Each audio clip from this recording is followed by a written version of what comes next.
Hurricane, a tidal wave. Essence perfect, life looks brilliant. Give me more of this. I'm out of control, about to blow, and I've been caught in the undertow. So toxic, but I can't get enough. You're burying me, burying me. Yeah, you're burying me, burying me. You've got me hypnotized. Push me out of myself. You've got me hypnotized. I can see, I can hear, going crazy by the light. It's got me hypnotized.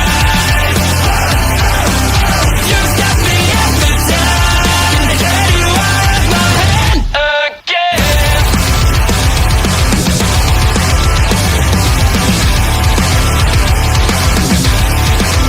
Is it wrong? Is it right? It's like I've won my final war without a fight.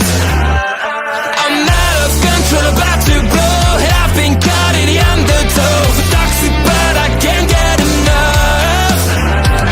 You're burying me, burying me. I know you're burying me, burying me. You've got me hypnotized.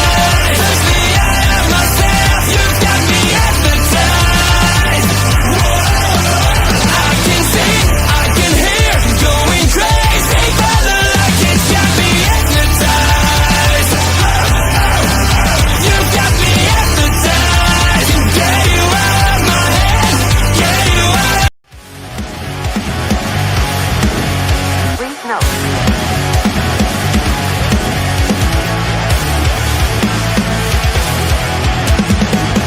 Never gonna stop, never gonna change, never gonna do the things you say. Run my own way to get there. Pulls a coin that I don't seem to care. In the air, no more crowd, just the opposite kind of few clouds. Tell me the storm is coming, for the sake of all your lies. Why don't you try to be wise? Now that I need you anyway.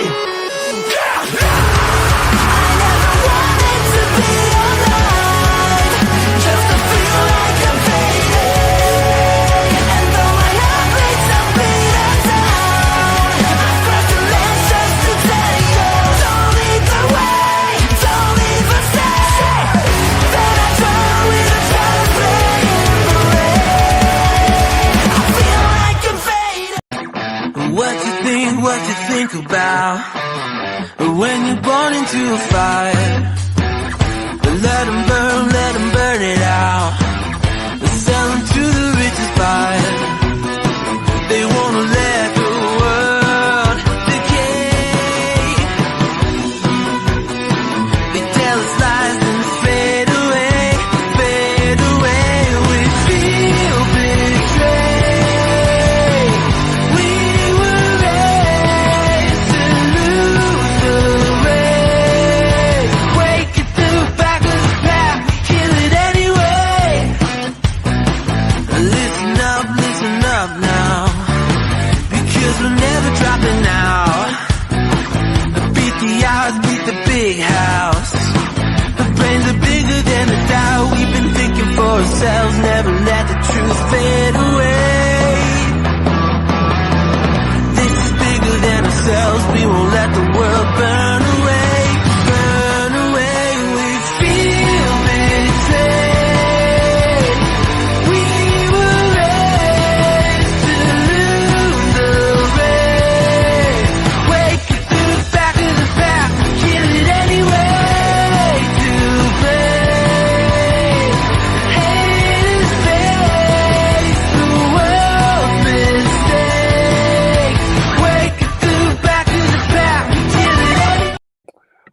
Hello, welcome, ladies and gentlemen, to a brand new weekly. Stop laughing, you're putting me off. Weekly show. We are here, and by the way, if you guys are watching this at home, when it says dance break behind the scenes, I can see down below she laughs every single time that bit of the dance break pops up.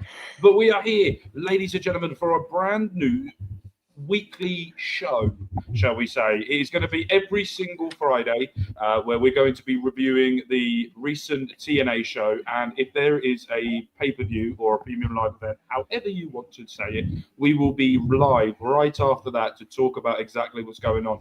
It is all three of us. We are all three of us are doing this together. Astrid has made zero input into anything on this. She and as the nickname goes, it is Hollywood Astrid herself.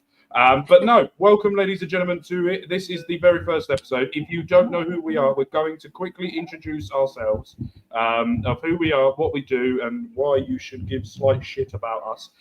So here we go. My name's Mark Talks. I have two wrestling channels called Mark Talks Wrestling and Mark Talks Football. The football is for the English folk that call it proper football, because it is proper football, not soccer. It is proper football. We do football manager reviews. I've done a few vlogs about my home team, Reading Football Club, discussing them, plus other things as well. And down below there is the queen of OLE and the Hollywood of OLE, Mrs. Big Time herself. Astrid, introduce yourself if no one's seen you, even though everyone probably has. I've been here, done that, but sure.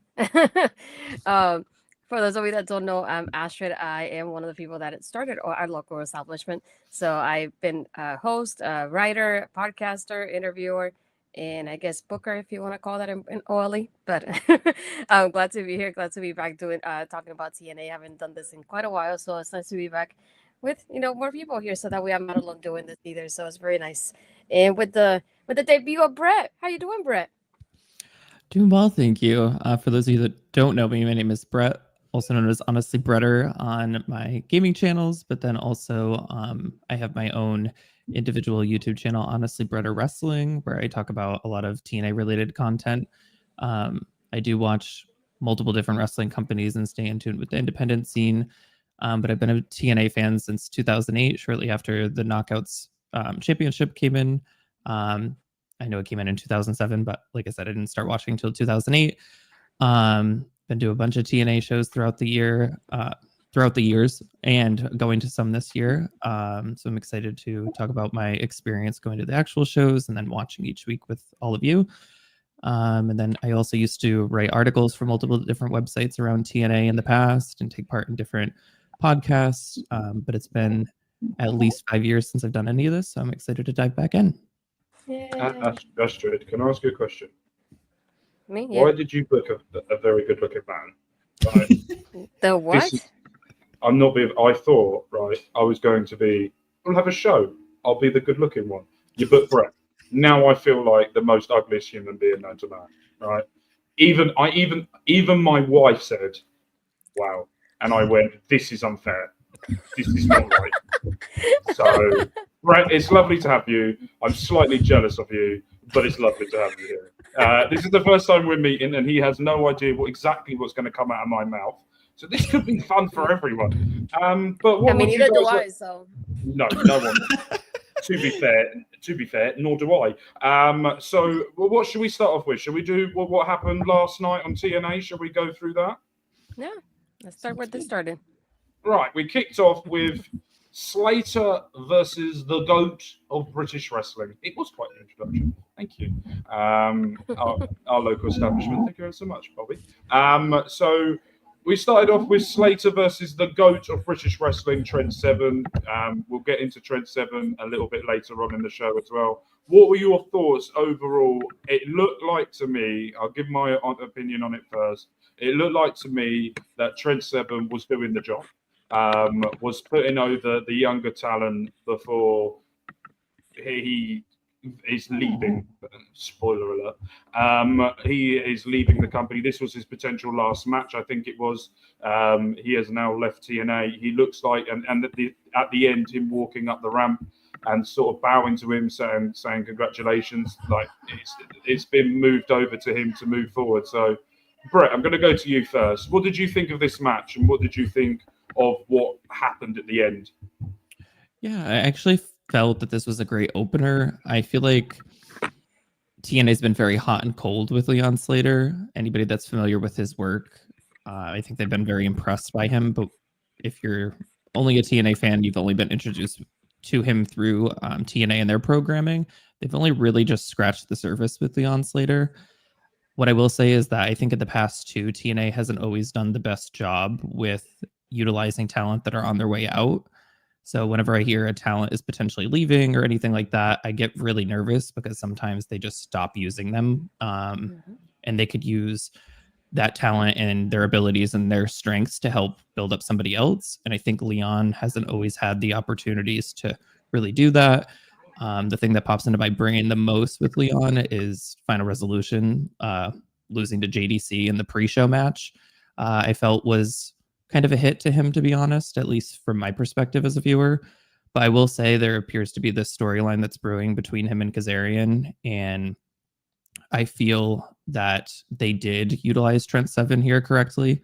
Trent, I think he's a really good wrestler. He plays to his strengths. He is very good with the little details, I feel like, when a match is going on, in terms of not just in-ring action, but just playing that douchey heel. I feel like he's very good at it. And Leon was able to show... That's an English thing. That's just an overall English thing. And I just feel like Leon was able to showcase his abilities here. Obviously, too, with the ending, doing his Swanton 450 to secure the win, it was great. And the crowd really has taken to him in Atlanta.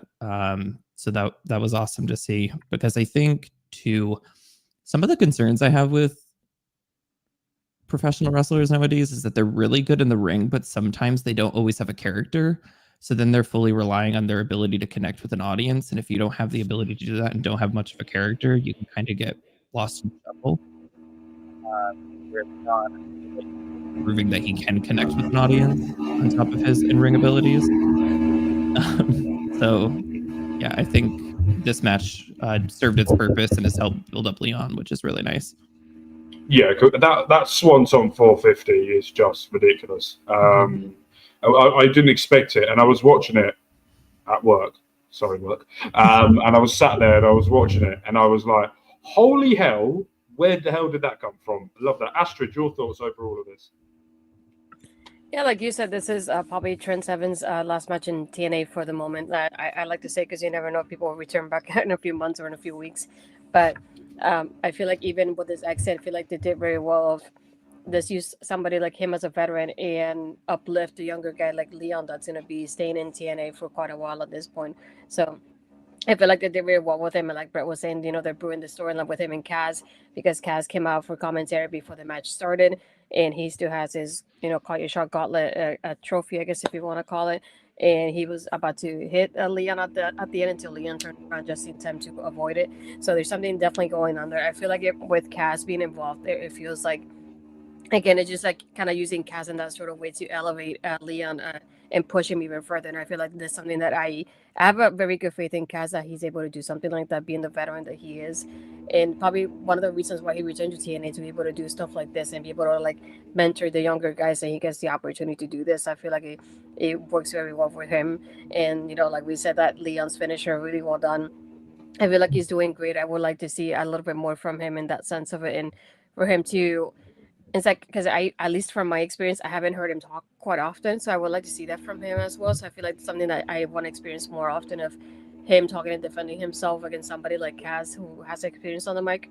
So I think that's something that I'm looking forward to seeing more often now that we're doing the show. Absolutely. And I think I really want to see Trent Seven. I love Trent Seven. I've watched him live over here in the UK. Absolutely love him. I would love to see him stick around more. It is biased. There's not many English wrestlers. We've got UK wrestlers and Irish, but there's not many English wrestlers in the big companies. So for me to have someone like Trent Seven, I would love for him to go into WWE and team up with Pete Dunne and Tyler Bate and bring British Strong Style back. Even if he's just a manager or just a beat up, people beat him up just for the sake of it. But I would love to have that dynamic of them three back together. We then had the Joe Hendry hype package going into it. I will say this, TNA have got a lot better with their hype packages. I feel like that what I've saw recently. They're doing the WWE style. Hello, Bobby's on about 3 different ones. He's on 3 different ones. So they're doing the WWE style where they'll take you back through the past, how they got to where they got here. So if you've never seen TNA before, it's quite an easy introduction, and I agree with that statement, Bobby, absolutely. With it, what are you guys' thoughts? There's a couple of fight packages that had there, and there was one by Ace Austin that happened later on, which was very good. But I want to get into that just a little bit later on. What are your thoughts on the Joe Hendry package and your overall thoughts on the packages so far that TNA is slowly turning into something WWE-esque? Astrid, I'll go to you first this time. Yeah, I feel like they definitely have improved with those lately, especially this was a very good one. And I feel like it made me really think about Joe Hendry's his journey to the world title, because I keep thinking this is upcoming to be the 3rd opportunity that can have to crown him. So we're hoping that this is the 3rd time it's a charm for him and this is the one. But at the same time, it makes me nervous because I was thinking in my mind, we do have Joe Hendry. We want him to get that world title so badly. And they've had moments that they could have done it. They haven't done it for whatever reason.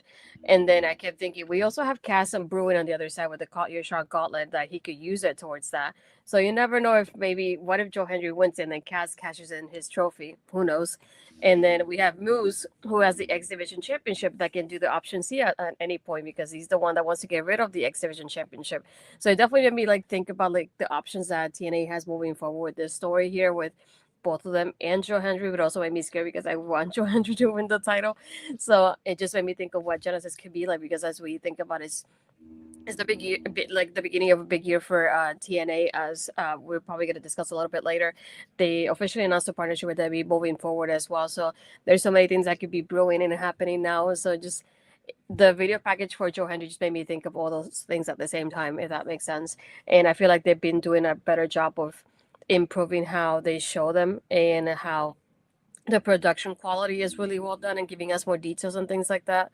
And just giving us an overall story for anybody of us that haven't caught up in a while and we're watching it now. This is a good time to watch it, because you get caught up by just watching those video packages. Brett, over to you. Yeah, I think with any video package, 2 of the core elements are creating some sort of history lesson and inspiring some sort of emotion out of the audience. And I think they've done that well with the Joe Hendry video packages.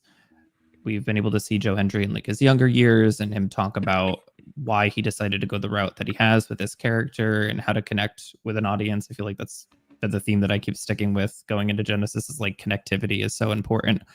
But Joe Hendry being as popular as he's become, and it's been so natural and organic and not forced, I'm behind him, and I think he's gotten the majority of the audience, whether it be NXT audience or TNA audience, behind him as well. So if they don't capitalize on that, I would be surprised. And I think he has a lot of momentum going in to his match with Nick Nemeth at Genesis. We then moved on to a segment I do not want to talk about, but I'm going to have to. Ash by Elegance and Heather celebrating that they've already won the title in the middle of the ring. Astrid, please take over from this. Please. Are you drinking some of that haterade that Ed has? I've been drinking Dana Brooks haterade ever since I first saw her. And it's not, and it still hasn't changed since the first day I saw the woman. But no, honestly, she's got better in TNA. If I'm going to be and be positive, she has got better. But I do think that they've made a mistake by pairing her with Heather. I'll explain my reason. Heather is 20 times better than what Ash by Elegance is. And you've got a danger here that you're going to pull Heather down to Dana Brooke, Ash by Elegance. I'm not saying Ash by Elegance every time. To Dana Brooke, it's easier to be said. You've got a danger of pulling her down when what needs to happen, or you've also got the upside of she may pull her up to her. So at the moment, Dana Brooke is better on the microphone than she is in ring. They've sort of swapped. Heather's okay on the microphone from what I've seen. There is still a lot of potential there, but she's great in the ring. But the celebration thing was just... Brett, please take over. Brett, please take over. So I was in the crowd at Hard to Kill, and I remember seeing Ash by Elegance in the crowd. And initially I was excited because I'm a huge fan of somebody leaving with a company, whether it be WWE, TNA, it doesn't matter which company. And I love seeing them get the opportunity to have that redemption story and prove that they are better elsewhere, or maybe they just weren't played to their strengths, or whatever the case may be. I will say that in the ring, I have wanted more from Ash by Elegance over the year that she's been with TNA. And when she announced that she had re-signed, I was a little unsure how I felt immediately. But then in thinking about it, I think it's actually a good move that TNA re-signed her. And my reasoning for that is she's okay in the ring, that nothing stand out. But I do feel that she's probably, right now at least, with recent departures and things like that, she's probably one of the better characters in the Knockouts division currently. And I think that's something that's lacking in the current roster. And by having her around, it honestly gives Heather by Elegance a character right now. And I think that's her weak point, probably. As you mentioned, that she's really good in the ring, and she definitely outweighs Ash when it comes to in-ring work. And I think this gives her the opportunity to play to her weaknesses to potentially turn them into strengths. And that's harder to do, I feel like, on the independent scene. So I'm excited to see how that materializes over time. But this segment in general, I honestly feel like this segment was actually probably one of the more entertaining segments of the show. The reason being is I think they really played to the whole, like, they even got the concierge involved, and just having the cutouts with the titles and already acting as if they won despite the match not even starting. I think was a really smart approach, and I was entertained. I was entertained when Spitfire inevitably came out, and they ended up ripping the heads off of the cardboard cutouts. But I think this rivalry is probably one of the better rivalries that it's taken place within the Knockouts tag division. Now, I know that that's not saying too much, since the Knockouts tag titles have come back, unfortunately, because I feel like it's been a lot of hot potato.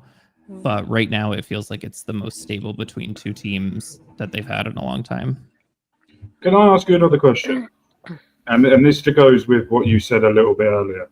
Mm-hmm. You said that the character, she's the one with the character, and you're right.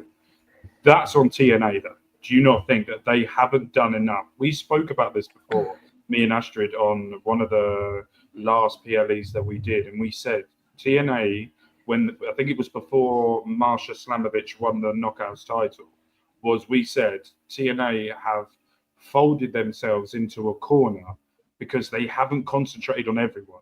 They've concentrated on one aspect. And Dana Brooke, to her credit, she's great at playing a heel. She gets right under your skin, and she's brilliant at doing it. And that's not me knocking her as like, oh, I don't like her. No. She's brilliant at doing it. But then you look at the other knockouts that they've got.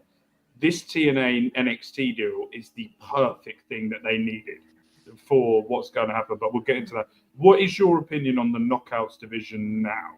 Because do you see that there's apart from Ash by Elegance that's happening, do you see where they can go with this? And we'll get into another rivalry, which is a controversial topic we're talking about later on.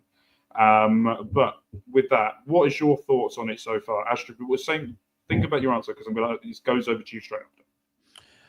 I think TNA is in a delicate position when it comes to the knockouts, because for years, the knockouts have been the standout division. Unquestionably, with their matches, they've had a lot of talent on the roster that could be the face of the division and face of the company, to be honest. If they're not in that position, you had people like Taya, you had people like Deanna, you had Jordan Grace. You've just had a lot of different options over the years, and I think they're in a position now, in losing Jordan, that they don't have that luxury. I do think that they have Masha, and I think they're starting to finally reinvest in Rosemary in the right ways, and I hope that trend continues and it's not just a rivalry. But with the Knockouts tag titles, since they've come back, I think they've become like the pre-show division, and I hate saying that because I've wanted better, but I really want them to have options other than just whoever the champions are at the time and their main adversaries. And I think that's a position that they're in right now. However, this is more entertaining, and I would credit the Elegance brand, as they were referring to it as on this week's show, because you don't want to like them. Like, they are annoying. They are, them talking about how they were like thanking their private barista and like the Botox people and all of this stuff. It's very easy to hate them and just like want them to shut up, but they're playing to their strengths in that regard. And I think a lot of the other teams, or segments of like the two teams going at it, it's been harder to elicit that emotion out of the audience. I do think that, again, going back to the fact that I think TNA is in a delicate position, they do need to find other options. There can't just be this 2-team warfare all the time. I think they need 3 to 4 teams, and right now there's nobody else believable to challenge the Knockouts tag title. So even if the Elegance brand ends up becoming Knockouts tag champions, we're still in the same position of, okay, Spitfire would end up inevitably getting a rematch of some sorts. But then what's left after that? Like, at some point, you can't just have the never-ending story. You have to have other people involved. And I think that's where they can maybe pull in from this WWE partnership. But then I also would like to see them even work with independent companies, even if they didn't sign the teams, just to like rotate them. But I also think that there's other teams that they could sign, like the Hex. And I think they need to at least sign one more team. Astrid? I like I was thinking about the Hex as you said that too. But I was thinking along the same things as Brett was saying. Is like, not only that, at first I want to bring up the Ash by Elegance, her in-ring work. I know she has improved, but I wouldn't say she's the best either. But at the same time, I feel like her character protects her, because in the sense of like, she's not going to really show out too much because that's what her character is like. So at the same time, you kind of see, even if she has improved, she's not going to show you too much right at the moment because she's still a heel right now. Maybe if she were to turn face, maybe we'll see a little bit more from her, that she'll bring out. But that's something for, like, we'll see if that happens later on in the future. But I do agree with Brett, especially in that aspect of, for TNA, the knockouts have been the standout. Like, it's been the knockouts in the X division, the things that have made TNA stand out from other companies. And I feel like it's been about a year or so, I would say at this point, that they have lost so many women and they haven't recovered from that. And I mentioned this in the past too, because they have lost Trinity, they're about to lose Jordan, they lost Diana, and they lost Taya, and they lost Mia and Chelsea Green. It's like all these people that left and right, they have lost Giselle, that left already at this point. And it's like you lose people left and right. I think like Bobby was saying, Killer Kelly's one of the few that still signed. She hasn't come back from her maternity leave. But it's rare. Like most of the girls, like Tasha is probably backstage doing nothing. So is Savannah Evans. So it's like, and Allison Kay is another one that I feel with that they have lost with the Hex and everything that they could have signed, because I saw them, I believe it was last year, the Hex came back to TNA when I was there for the tapings, and I was hoping that they would have signed them, and they just showed up for that month or so, and then they were gone. And I feel like, for example, the Bunny, I know she kind of left wrestling, but I feel like they were teasing something with the Bunny part backstage, and then nothing happened. And it's like you see Rosemary every now and then sometimes. And then Havoc, Jessica Havoc, it's like I don't know what's happened with her either. She's been off TV as well. So I feel like this is probably the lowest amount of knockouts I've seen in the active roster in quite a while in TNA. And it feels kind of weird to even say that at this point. And like Brett was saying, it's like they definitely need to sign more people. The only people they have signed recently is Saya Brookside and then Heather. And now Tessa, that a lot of people are not even happy with. So and Tessa, I don't think she's even signed to begin with. She's just probably on a deal, like a handshake kind of deal. So it's like, I feel like they have lost so many women and they haven't been able to recover from that, unfortunately. And I feel like they really need to either take advantage of this NXT TNA kind of brand partnership and use some of these girls in storylines over here. You know, we had a little bit going on with Wendy Chu and Rosemary, and that died down pretty quickly as well. So I feel like they definitely need to take advantage of like helping all these rookies get like any kind of experience by being in TNA and being in that ring with those ladies. And at the same time, start scouting, because there's so many women on the independent scene right now that could take advantage of being signed by TNA. And they just happen for some reason. And I just wondered why. And I just feel like it's just lacking in that aspect of it. It's like it's been months now at this point of the tag team being Spitfire versus a tag team, and it's a makeshift tag team with two singles competitors. They go for the tag titles, they break up, and then here comes somebody else, and it's usually Spitfire and one other team, and that's about it. And it's just very lacking right now, which is very surprising from TNA, to be honest. And I don't know why that's happening, but I'm surprised I hope they kind of work towards that, because I feel like there's definitely a little something happening there. And yeah, as Bobby's saying, like, you could use women's tag teams like Kendall and, and Carly Bright. I was hoping we would see them more often in TNA after they showed up. And like, I like to call them KC Squared. That's another one they haven't been using on Raw that they could jump in and do something. But yeah, I feel like they definitely need to improve on what's happening with the Knockouts division, whether it's in the singles competitors or the tag teams. They definitely need to do more than what they're doing right now. Very much so, and I did hear that there's a big independent wrestling that's just got a new deal called AEW, so they might be able to help. Shots fired at AEW. Anyway, so we then go on to the next match, which is a tag team match with Eric Young and Maclin that went up against Flop Dollar, and as I called it on my Google sheet, the pink-haired man in there as well.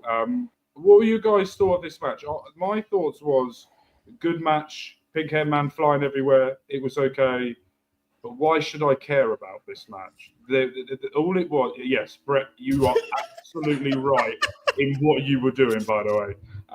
Spot on. It was all just so the system can come up to the ramp with Hannah Montana going, you want to know something? That stupid voice she does. And they just stare at each other, and then it was cut. I didn't care about this. I would like to spend a little time about this match, Brett, as you were trying to fall asleep while I was talking, and that's very rude of you. You may now talk. That's a good way to put it.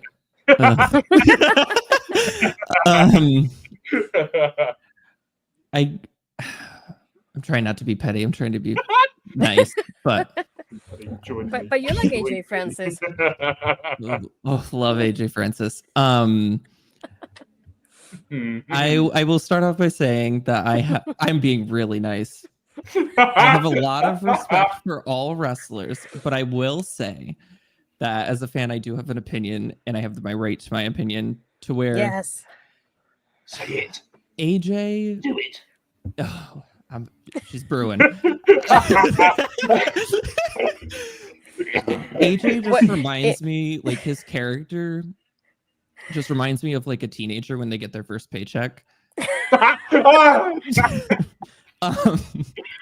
So I can't really like it doesn't like you want to be excited for him because he's like, oh, he's on TV, he's a wrestler, he's put a lot of work into I don't know what, to be honest, but he's there. So I was really trying let's welcome to be Brett nice. to OLE officially, because he was speaking his mind like we do on OLE. Yeah. There we go. Get it out there, son. Get it out there. I also like I look at his character and like it's not always about relating to a character. It's about, as we were talking about with the Elegance brand earlier, what type of emotion they pull out of you.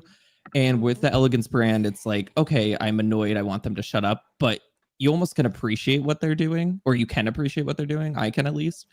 AJ, I can't. It's like he just reminds me of like that guy that you swipe and match with on Tinder, and then like you finally meet up with them and you find out that he does music, and then you find out he's really just a SoundCloud rapper.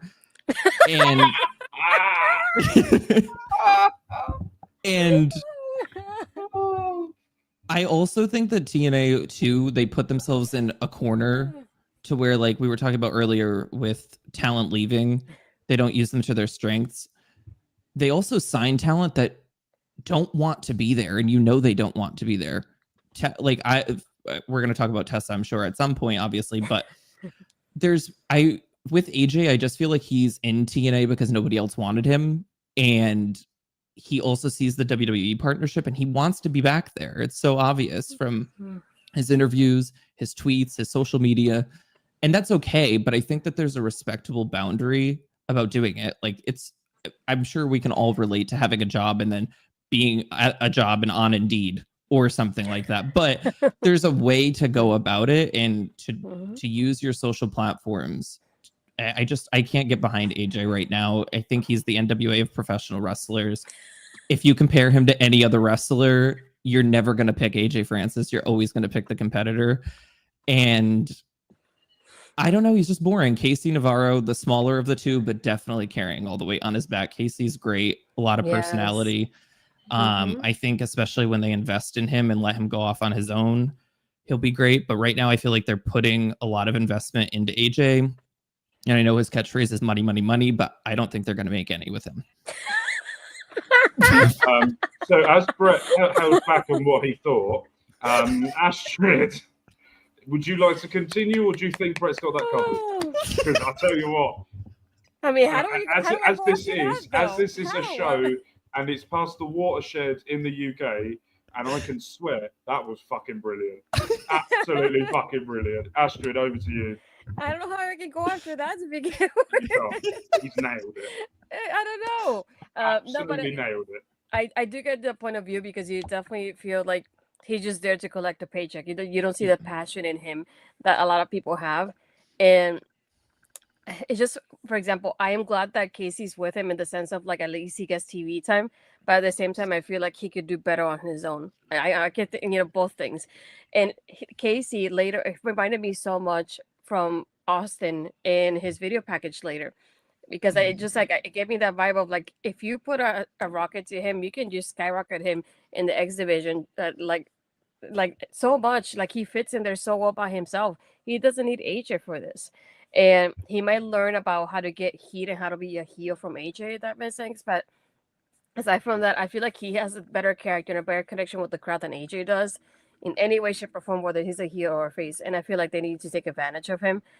And just keep going with that. He just reminds me of Ace Austin so much when I see him, and just like I want to see him by himself and work and bring out the best of himself. And I want to see that happening. So I'm hoping this year, whenever AJ decides to leave, because we know at some point he's going to leave because he doesn't care. I'm just waiting for that moment that Casey's there and they do like highlight him more often. That's what I want to see, because he's the one that really stands out in this match for me. Because I'm thinking like EY and Steve, it's like, I like them both, but I don't like him in a team together. So at the same time, it's like I get what they're going with it, but at the same time, it doesn't make sense to me because it doesn't fit well together. So in this part of it, we know they're gonna win because they need that momentum to go into the pay-per-view. This is the major reason why they won this match. But aside from that, it's like I feel like they're better on their own. I don't know what they're doing with Steve Maclin, because ever since he lost the world title, I just don't know what to do with him. They're just putting him to do random stuff for the moment. I don't know why either. That's another one that's pretty confusing. But to me, again, all the four people here, Casey's the one that stands out. And I'm thinking, you have Lee and Slater, you have Casey. Build the future of TNA with those people as a foundation, and I think you could do very well with him there. So my money's on just give me more of Casey. I would like to see him more often, please. And the side note too is, I agree with that. And then you look at who took the pin. And it was Casey. So that was the part that frustrated me about this match too. Yeah, but you're not going to let money get pinned, are you? No. Of course not. Right. So we need now I know Brett's triggers. That's now going to be used a lot more now. Right, we're going to move on before Brett bursts a blood cell talking about flop dollar anymore. We then had a promo package between Josh Alexander and this match. We all know what's going to happen. Astrid, your man. We know he's your man, right? Let's be honest. He's your man, right? Why does he have to win? He's going to win. Why? I have not, and I might be in the very few people with this. I have not connected with Mike since I've watched him in TNA at all. Like, I don't understand. Mike just seems like a bigger version of Sami Zayn. Gets beaten down and wins every single time. Like, gets beaten down, doesn't know where he's coming from. Oh, I've got to fight within myself to get out of it, and wins. It's like, okay. And it's going to be the same thing. An I Quit match, we know what's going to happen. We're going to talk about it a little bit later on as well, with the obvious things that's going to happen in the future with TNA. But I do think that this was the wrong match, I think. I understand the logic of what they're going for, but as like a recent, the last time, Astrid will know, Brett, you may not know, but I started watching TNA when it was the 6-sided ring, and Hogan first turned up, and Kurt Angle and all of them lot. And then I stopped watching it until the first NXT TNA deal was announced, and then I started watching it. Babyface. It's not. No. It's yes. It's classic. I hate it. I hate it. It annoys me. He did it against Gunther, and he beat my man, and it still annoys me to this day. Oh, so that's why you're the like trigger. that's why you're so sour. I get it now. Sami That's Zayn. Mhm. Astrid, what is your thoughts on this? On this upcoming I Quit, which has now been announced an I Quit match. Put my teeth back in. I wonder why they called it an I Quit match. What could be happening at the end of this match? Astrid, I'll go to you first. Okay, I get where you're coming from, because to me, I liked Santana more when he was when he was in LAX in TNA. That was what I enjoyed watching him as. And when they debuted in AEW, I had the moment that I was hoping they would go and have that crowning moment with the tag team championship, and they would kind of have the same kind of like momentum they did in TNA, but in AEW. And it wasn't entirely the case like that. So I feel like now that he's completely by himself, he is trying to find himself as a singles competitor, because he hasn't been one in quite a while until now. So I feel like it's kind of like identity crisis at this point with him. He's kind of learning how to be by himself and finding that character for himself. So I feel like that's the journey he's on right now. And I think having him with Josh Alexander, of all people, would uplift him in that sense of it, and make him look like a bigger deal than what he is. And I feel like he really needs that confidence boost at this time as well. And again, it's like with Josh leaving not too long after, it's obviously most likely why he's going to be the one that's saying I quit to begin with, which I hate the fact that they did this at the same time, because it feels too predictable. Like we know most likely Josh is going to lose, even with the help that he has, because he's leaving soon. But at the same time, I feel like having that victory, especially in an I Quit match with Santana, would help Santana build him up as a bigger deal in TNA and like one of the bigger faces of the company moving forward. And I think that's something that needs to get done as well, to give him more and give him that boost that he needs in his character as well. So I understand where you come from, but like the way he's lacking and everything. But I feel like he definitely needs something like this, especially from like somebody like Josh, who's basically been the foundation of TNA for quite a while at this point. It's like a little passing of the torch sort of things. Like I'm leaving you the company behind, so I want you to do good by it at this point. So that's why I'm glad he's in this spot at the same time, because I know he's definitely, hopefully, he's going to be winning at Genesis. But again, I feel like that he's somebody that can build up a little bit more of his character. So I do want to see that moving forward after this match happens. Brett. I'm a fan of Mike Santana. I have really enjoyed his work ever since he was with Ortiz as the EYFBO on the Indies, and I think they functioned really well as a tag team. And as we've kind of hit on so far, that since coming back to TNA, he's trying to find himself as a singles competitor. I will say 2 weeks ago is when I felt like Mike Santana has started to step into his own as a character, or as somebody that's able to connect with the audience. I think him touching on like his history with sobriety and him betting on himself, but not leaning too much into the betting on himself thing, because I think that's played out and overdone, but I think he touched it at the right level because it is still a part of his story. Was really effective, and Atlanta took to him really well. So I hope that continues, but obviously he can't rely on that forever. It's just the launch pad, I feel like, for him to be able to connect with an audience as a singles competitor. And as I've kind of been referencing throughout our talk so far, with Josh Alexander probably leaving, him working with Mike Santana, I feel like it's the perfect person to put him up against, and it's going to benefit Mike greatly. But it really just, I think they're going to have a great match at Genesis. I think it's going to be a lot of fun, and I'm hoping that Josh stays with the company, but I don't think it's going to go that way, unfortunately. But yeah, we'll see. I think this was, helping to really build up that match for Genesis. And if they get the proper amount of time, I think it could potentially be one of those matches that on the card maybe doesn't seem like it has the possibility to steal the show because the outcome seems so obvious, but I think the action itself could make up for that. Agreed, 100%. Yep. Wait, hold on. Okay. Why are you doing that to yourself? Stop muting me. Why is it There doing? you Why go. am I? Right. How do I There you sound? go. Do I sound You sound better now. okay? I don't know what's going on, or the buttons I've pressed. I don't know what's happening. Okay. So the next up we had from that is we had Laredo Kid versus Jake Something. In what was, I thought, a very, very fun match. I actually really enjoyed this. Jake Something is something. Just don't give him a microphone and he's absolutely fine. But at the same time, you both have said about building for the future in TNA, of going with the pink-haired man along with a few others. I also think we need to keep looking at Laredo Kid as well. I think he is very much a massive driving force for the future of TNA, and I think that he's going to be something special as well if they book him right and they do the right things with him.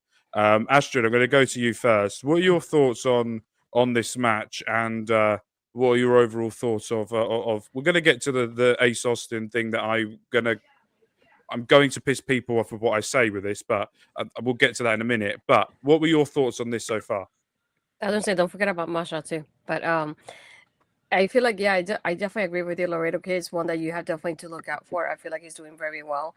And one thing that also, like, this is kind of similar to that Joe Hendry to the world title chase, is with Jake Something. I feel like Jake is very popular amongst the girlies in the community, and I'm surprised they never capitalized on things like that, and they should be. And especially when he returned to most recently, I feel like a lot of people were talking about him, especially the girls that were finally happy that he was on TV again. And then I feel like they don't even do anything with him. They just have him doing random matches for no reason, or like mini. I said mini because they don't last too long, kind of rivalries, and then it just goes back to nothing. And I feel like this is something you can build off of, because he did very well here with Laredo Kid. At one point, I don't want to say that he punched him, but he hit him so bad, like his head bounced off the mat and came back, and then he like pinned him right after. And I was like, dude, like, this guy's a monster. You're not building anything off of him right now, and I feel like there could be. And that power bomb, the way he did it for the finisher at the end to win the match too, it's like those are really things that really stand out, and I'm surprised they don't use them more often in that sort of way. That's why I feel like lately in TNA, like there's been like lackluster in the way they've been handling people, and he's another example here as well. They could do so much with him, and they could build off on like he could be another person that built the company off of, and they haven't yet. And it's very surprising to see it. So I hope that they keep building him up and give him that momentum moving forward to get him towards a championship. I feel but definitely could use that confidence boost when he's champion to do something. And we just haven't seen it. It's very surprising that they just haven't capitalized on him whatsoever, and they just use him for like little stuff here and there when he's in the Indies, like being a champion in other companies too. Which that's a part that doesn't make sense to me. But Laredo Kid is another one that I love the way he moves, and I love seeing that high flying style, and that's one of my favorite style to watch. So he's one of my favorites to watch here in TNA, and he's another one that I feel like you do more of, and they just haven't done much. I feel like they're doing more with him, or they've done with him in the past more than with Jake. So I can't say much of like how similar they are in that aspect. But I feel like Laredo Kid is somebody that you can definitely boost up and do more with him as well. Yeah, I would agree. Like Jake Something, I think he's incredibly talented, but he's one of those talents that if they put in the main event scene, not necessarily the world title picture, but the main event scene, I don't think he would do that well compared to the other talents that exist in that space currently, just because they've had a severe lack of building him up and investing momentum into him. But every time that he's in the ring, he proves that he can put on a fantastic match. The intensity that he brings with his moveset, and just I don't want to use the word impact, but I can't come up with anything else, of a lot of the different moves that he utilizes. It looks great. It comes across great in person. It comes across great on TV.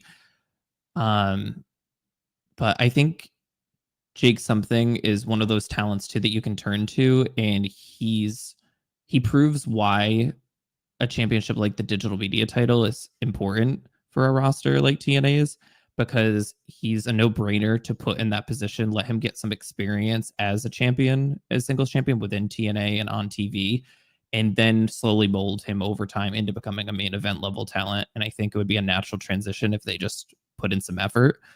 Laredo Kid, on the other hand, I love Laredo Kid. I think he's fantastic in the ring. I do have this thing with TNA, though, where I think they have like a secret lucha quota, and they just get like a luchador on TV, and then anytime that they put them in the ring, that person's going to take the pin, unfortunately. And it frustrates the hell out of me. I want to choke them 99% of the time that they use a luchador, because even his digital media title run, I think it was something like 30 days long, and it's the shortest digital media title range, I think. Somebody fact check me on that, out of the entire title's existence, and he never got a rematch for it. So it's like, when are we going to start building into him too? He's doing great things in many different companies, especially in Mexico. He just recently won the Cruiserweight Championship. But in TNA, he kind of just feels like somebody that offers other people wins when he should be securing some of his own. No, very true. I am going to fact. I'm on a website to have a look for a fact check for you in just a moment. But I'm going to hand it over. I'm going to hand it back to you, Brett. I want you to talk about. We have all. If you haven't seen it, please go and watch it. Ace Austin did a promo package going into Genesis for the X Division title, talking about himself, how he now feels unselfish. All of that type of thing going into it has also been reported by Fightful as well. Moose has said that at Genesis there will be a new X Division looking championship that will be coming as well for Genesis. Brett, I'm going to go to you. What was your overall thoughts, so I can fact check, of that package itself? The video package itself, they've done a great job with. Chris Bay's injury initially made me nervous about the placement of Ace Austin. However, not as nervous as some other talents if they were in that same situation, because they have invested in Ace Austin over time. He's won the X Division Championship multiple times in the past. He seems like a perfect shoe-in to go up against Moose currently. Definitely pulling on the heartstrings a little bit with Chris Bay's story, and it's just it's an easy story, but it's a story that makes sense. It's one of those that I'm not mad at them for going the easy route, because if they weren't, it's just easy, and it's an easy thing to showcase. And I think they're doing it brilliantly while still keeping Chris Bay's name in programming and constantly promoting him. It just shows that they really care about their talent. So I think it's great on that level as well, behind the curtain, on top of it just being a really natural and heartwarming story. I think Ace Austin, unfortunately, though, is the only person that could believably beat Moose at this current time. I do think slowly over time, Leon Slater could step into that role. I hope so as well. But I get really frustrated with the X Division in general. I think Moose's reign has been kind of boring, to be honest. The system's not hitting for me at all with any of the members beyond Alicia. I think Alicia's been the most entertaining part of the system. But I think this situation with Moose, I'm kind of bored of it already, and I feel like it's still pretty new, which is unfortunate. And I think TNA cannot stop getting in their own way when it comes to the X Division. I think over the years, unfortunately, they've like pissed all over the X Division by not investing in it in proper ways, kind of like how we talked about with the knockouts, where there's not anybody that feels like they could be the face of the company that currently exists in the current X Division climate. And I think they constantly trip over their own definition of the X Division. It used to be all about, there's no weight limits, there's no limits, and how it's like fast-paced action.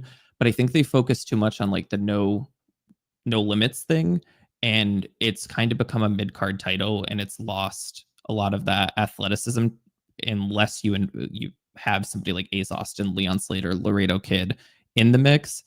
There's been a lot of questionable people, I think, involved with the X Division over the most recent years. But I'm interested to see how this plays out, but only because of the story, not because of really anything on Moose's end, unfortunately. So I'm just going to quickly jump in before Astra talks. Here you go.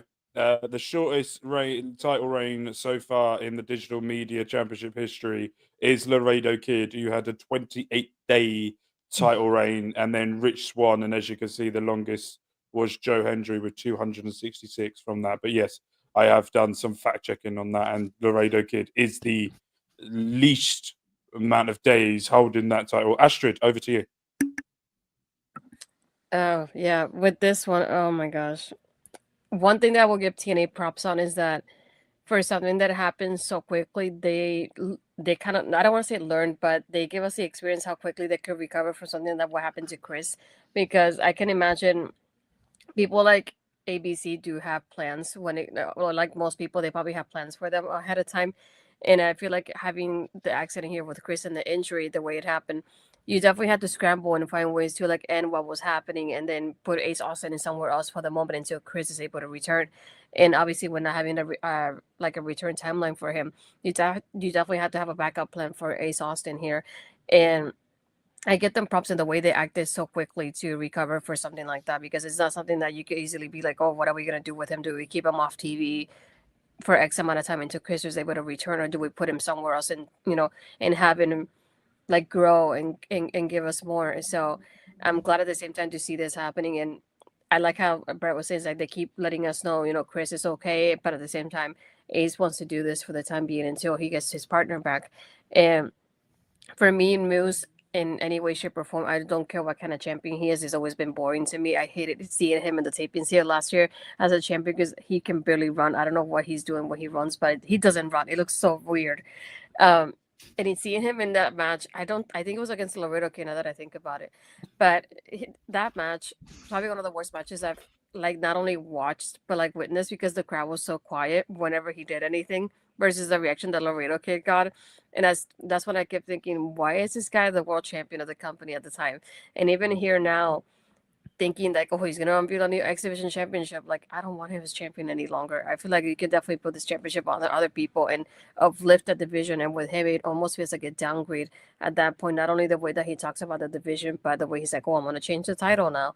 And to me, again, the system is one of those groups that it's definitely not for me in any way, shape, or form. I know when there's at least somebody's a heel and they're trying their best, and I'm like, okay, I like what you're doing as a heel, but I can't even say that for them because I don't like what's happening either way.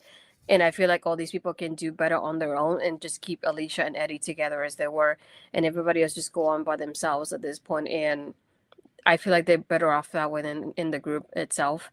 So I hope I have high hopes that Ace will win this title, because I definitely don't want Moses champion a lot longer than he should be, please, because at this point it's just torture. And it's torture to even watch him the way he is right now. So yeah, I hope he wins. That's my only hope right now. I'm going to be very controversial. No. And I get what. Okay, I need to word this correctly because I'm going to come off as a massive dickhead if I do this wrong. Yeah, watch it. No, I am. I really am as well. Brett, this is the first time you'll see my brain move. Bobby, I warned him. Bobby, I warned him. If he doesn't behave, he's going to be sent to the office on the first. It's fine. I'll see HR on Sunday anyway, so it's okay. So I understand. I like Ace Austin. I like Chris Bay. I think they're excellent, and I have them in my universe that I'm doing on as well. And I think they're brilliant at what they do. But I think they're going over the top with the Chris Bay situation, and I'll explain why. It's a bad injury, yes, but they're treating him like he's dead. The amount of things that are going on, you can have one. If Ace Austin turns up, talk about Chris Bay. But it's constant, and it was constant during that promo package. We know Chris Bay is your friend, we know that, but I want to know about you. Think of me as someone that doesn't know you. Okay, think of me like I'm an idiot. You don't have to think it, you know it, but treat me like I'm an idiot, right? Treat me like I've never seen you before, because I remember him when he had that purple thing on his head, right?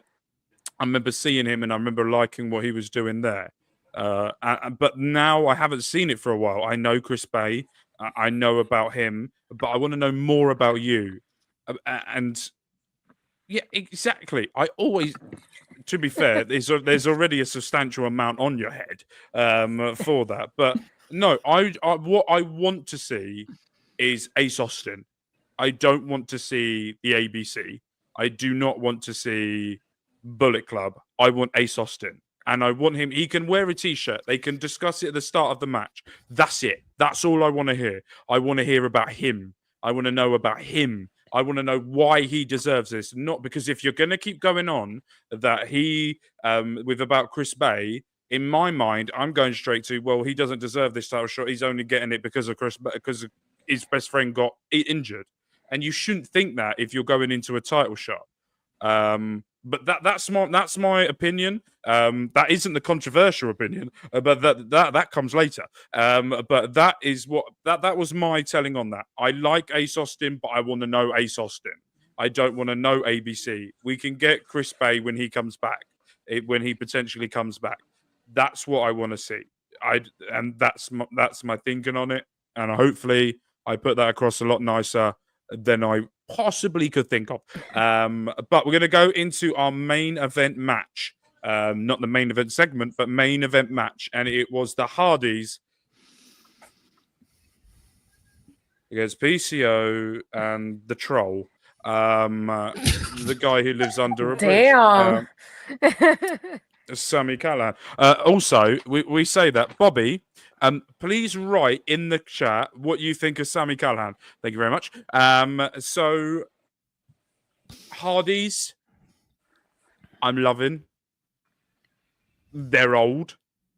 They're slightly slower. But I just enjoy it. Right? I'm not here. Do you know what it is? When I watch the Hardys, it's like I'm here for the vibe. I'm here for a good time. Don't lie. Do not lie. I'm here for the vibe. I'm not here to have it like as Dave Meltzer with his star ratings. But I enjoy it. PCO, by the way, has had an 180-day title reign. Of what? Anyway, Sami Callihan was there. These were literally my notes. PCO, 180 day of champion in doing nothing. Sami, I do not care about him or anything around him. Hardy Boys were good. That's not what your notes say, you liar. Hardy Boys are slow, but making it work. That's Thank literally. you. I know you can see it. So, damn you, Astrid. Not on my Try watch. to. Why did I share it with you? I don't know. I don't share my Brett. notes with anybody. I would. Piss me off now. Brett, I'm going to go to you first now. I was going to go to Astrid. She's annoying me enough for calling me out. Sure. Speaking of notes, I have one word about this match. Ew. And I think it was how I was feeling about the Moose and Ace Austin match as well, but I couldn't, think of it in the moment, I guess. And it was disjointed. And the reason I feel that way is the Hardys, I think, have been really good since they've come back. They've gotten great reactions. Jeff definitely feels like he's in a better place, and I feel like that's playing out in every area of his game, whether it be in ring or on the mic and interviews. It's been great to see. But PCO at this point, it just feels like those championships that he always carries around with him are just a piece of his attire. And I don't understand. No, I'm trying to make a case for them. I don't understand this tag team at all. No. I don't. I think it feels like a moment of circumstance at this point. Yeah, it just feels like if we don't put you together, we won't use you. And I almost am at the point where I'm just like, well, take the title off of him, but then I don't know why are we here? Can I ask a question? Is Steph DeLander still under contract with TNA? Yes, but she's injured. She just, So I didn't know. I thought I saw that her contract was up and she was gone. But if she's still there, are they waiting for her to come back? Because if they are, why has Matt Cardona just not won the match or have that match that was meant to have it? Because woo, you know it, can do it, even though his wife is better. I love Chelsea Green. I love Chelsea Green. I don't know if she's gone, but I know her deal was coming up soon. I don't know if it's done by now, but she's injured. She's recovering right now either way. But okay, question for you guys. Who do you guys think is behind that 23 teaser? Because we're probably gonna get the answer next week on the 23rd. Baron Corbin. Yeah, Baron Corbin. That's what I'm thinking. Okay, when I say do I actually think it is, or who I'm hoping for, Baron Corbin, I'm really hoping for because I want to see him. I want to see Baron Corbin. But Who it's do not I Sammy, think? Bobby. It's happening during Sammy's matches. Or Yeah. Sammy No, and if they do PC. that, I'm gonna vomit. No, I'm also gonna be there live, and I don't want to vomit on camera.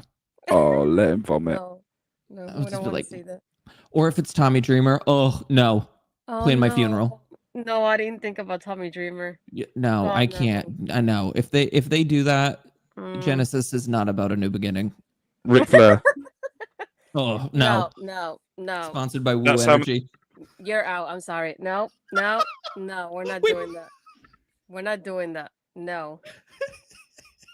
No. That's it. No.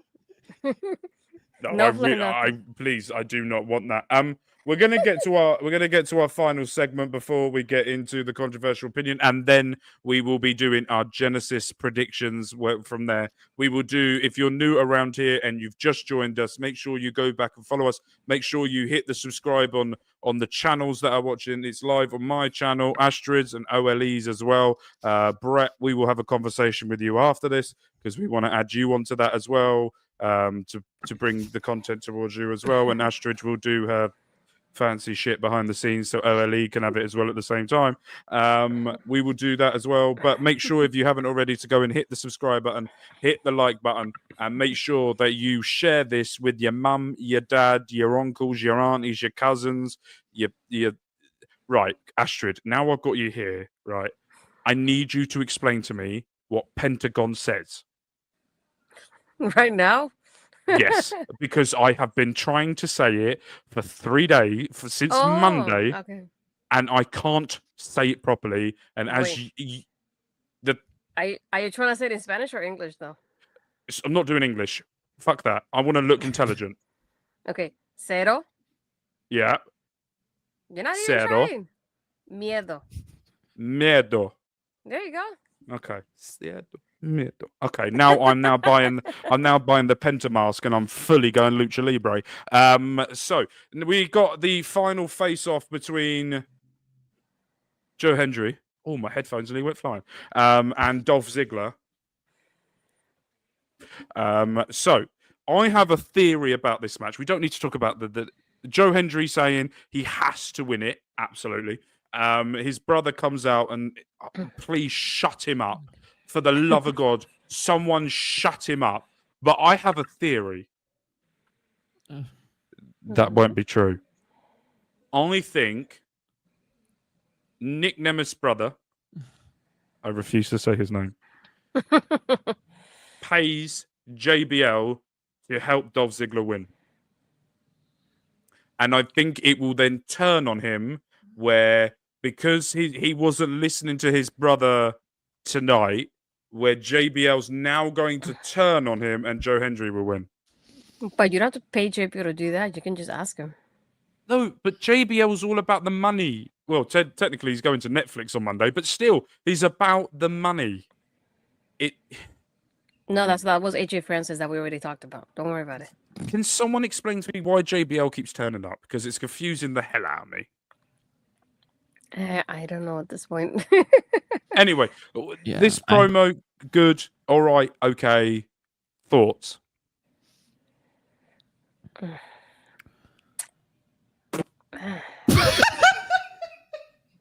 The silence says it all. I don't know. I just I'm stuck between, like I said it earlier. It's I feel like it's been Joe Hendry's moment. So if you don't take advantage of it, what's the point right now? If it's the third time and he loses, why? Why would you do that? And then this part with Ryan and Nick, it feels confusing, really, because why does Ryan have to get involved? Why is he keep saying this stuff about John Henry doesn't care about TNA and Joe Henry only cares about himself? this will only I would have liked this though when I had talked about Joe Hendry before, because I remember when I obviously I used to do the show with Cody. We had talked about Joe Hendry, and I said it would have been a twist if you had him like have the audience and like have the audience in the palm of his hands, and all of a sudden he turns on the audience by saying like, "Look how easily you believe me," into like waving your hands and back and forth and saying you believe because I said it. And it's Oh, like, well, to be fair, he is Scottish. By the way, if anyone's Mhm. watching this, if he wins, he's British. If he loses, he's Scottish. Carry oh on. gosh. Either way, I was thinking that this would have been like great timing back then, just to have like a good twist of like him turning heel. But the way that Ryan's speaking about him, I don't feel like it really makes a lot of sense for him, because at the same time, it's like Joe Henry like thinks about himself, but he's over here promoting himself and the brand whenever anything happens to him.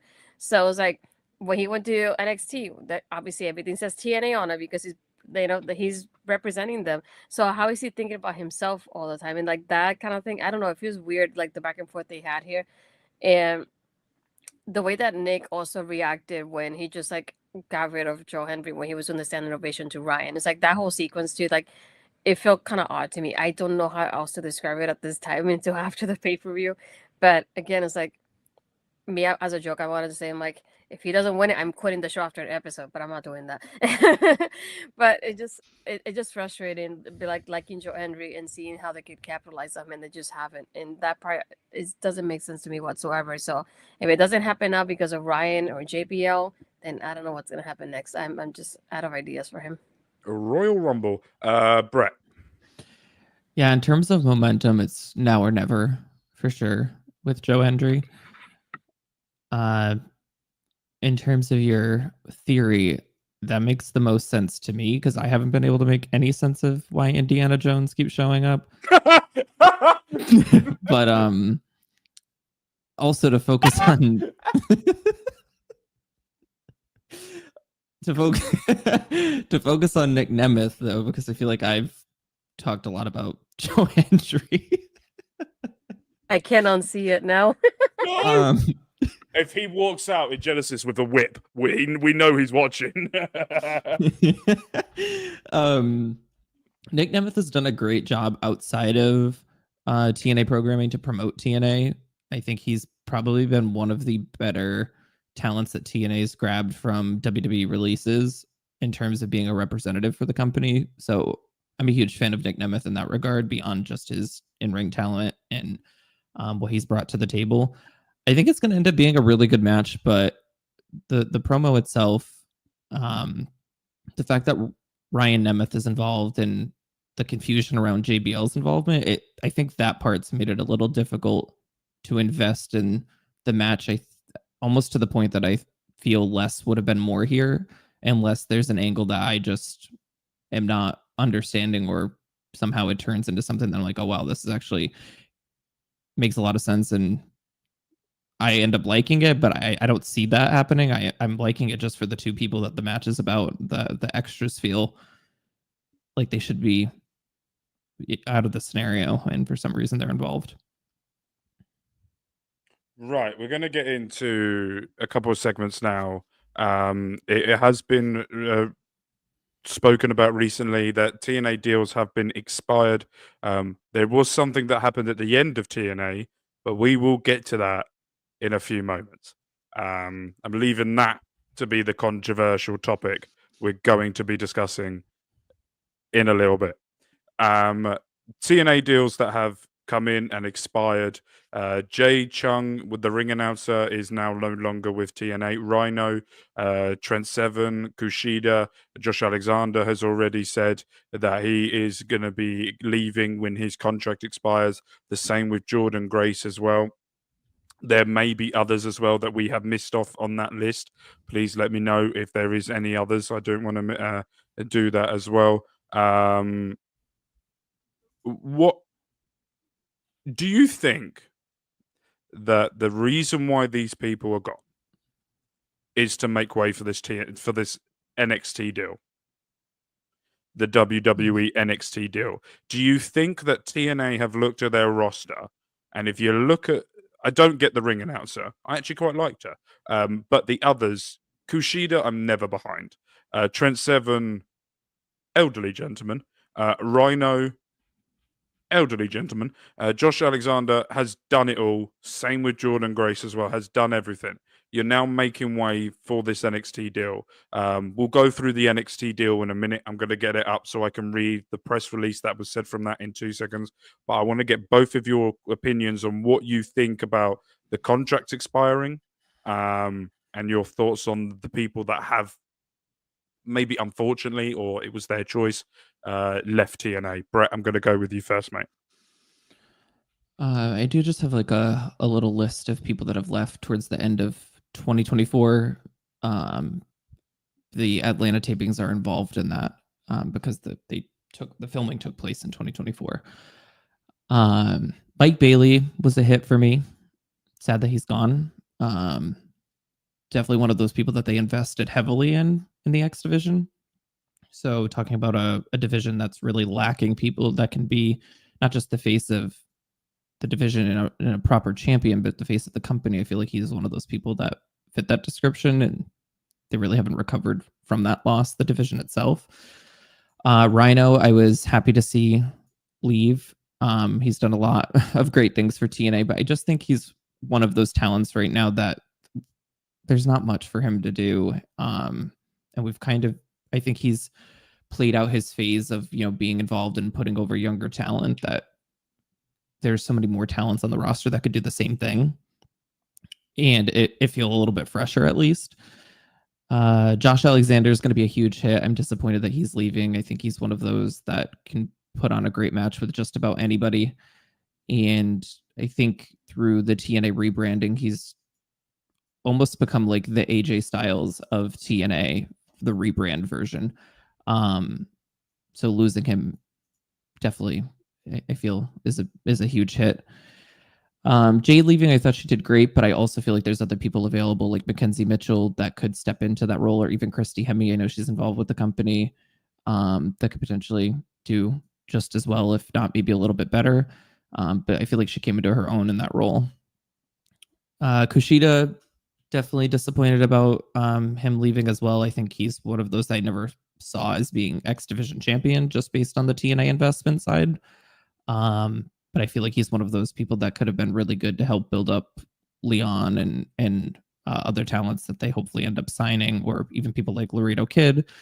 Trent Seven, I grew to really appreciate in TNA, especially the little details, as I mentioned earlier. I think he's fantastic at that. I do have in my notes here that Steph's contract did end, but there's interest from TNA to bring her back once she recovers. So I hope that's the case. I think she's one of those talents that is going to blossom even more upon her return, depending on the recovery.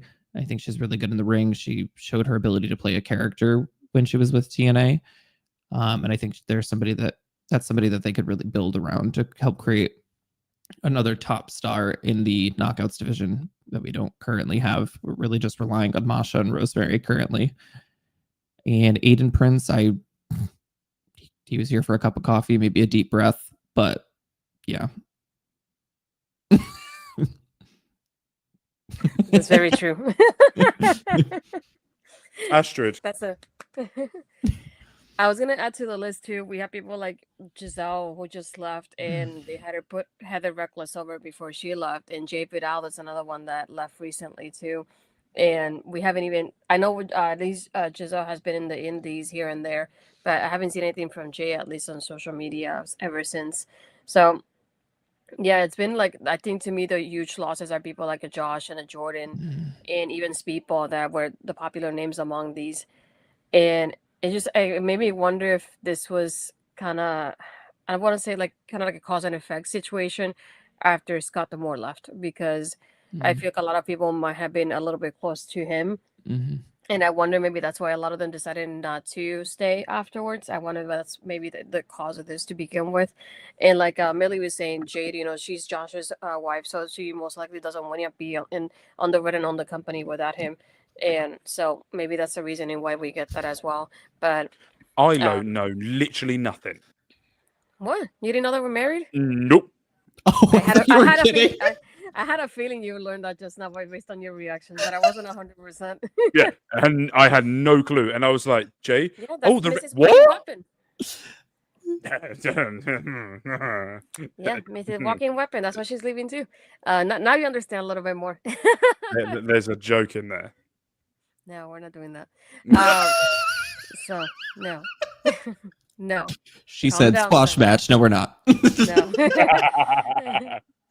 But yeah, just like I feel like I wonder if a lot of this had to do with Scott having to leave, and probably the talents couldn't leave until like after their contracts expire. Hence why it's happening now. And we have people like Jordan and Joe Hendry. That Joe Hendry, I see him going to NXT when he's done, if anything. I feel like Josh is the kind of person that's probably just taking a chance on himself, because I feel like his name is worth a lot more now after everything he's done in CNA. And with Jordan, that's another one that I see like probably appearing in the Rumble as well after she's done.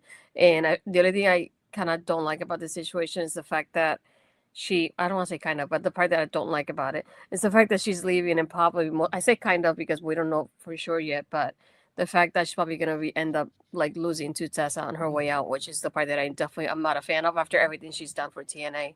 But I'm glad that she hopefully will appear in the Rumble, because that's my hope after everything that happens here with them here. But I feel like they're definitely losing a lot more people than what they're gaining.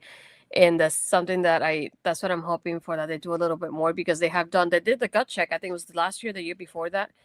And 2 people won, and we haven't even seen them on TV either. So those are 2 other people that they could have had a part of programming, and they haven't either. So it's been a little bit of like, kind of like being in limbo with TNA right now in that aspect of it with the roster. And I wonder how that would affect them moving forward, because I feel like ever since that TNA partnership with NXT and WWE, I feel like they have gained more momentum and recently, and I feel like they definitely want to keep it up from there. So I hope something happens in the next couple of weeks, maybe months, that they could help keep that momentum going. So it was announced on WWE's website that WWE part of the Tico Group Holdings. I'm not going to read all of it.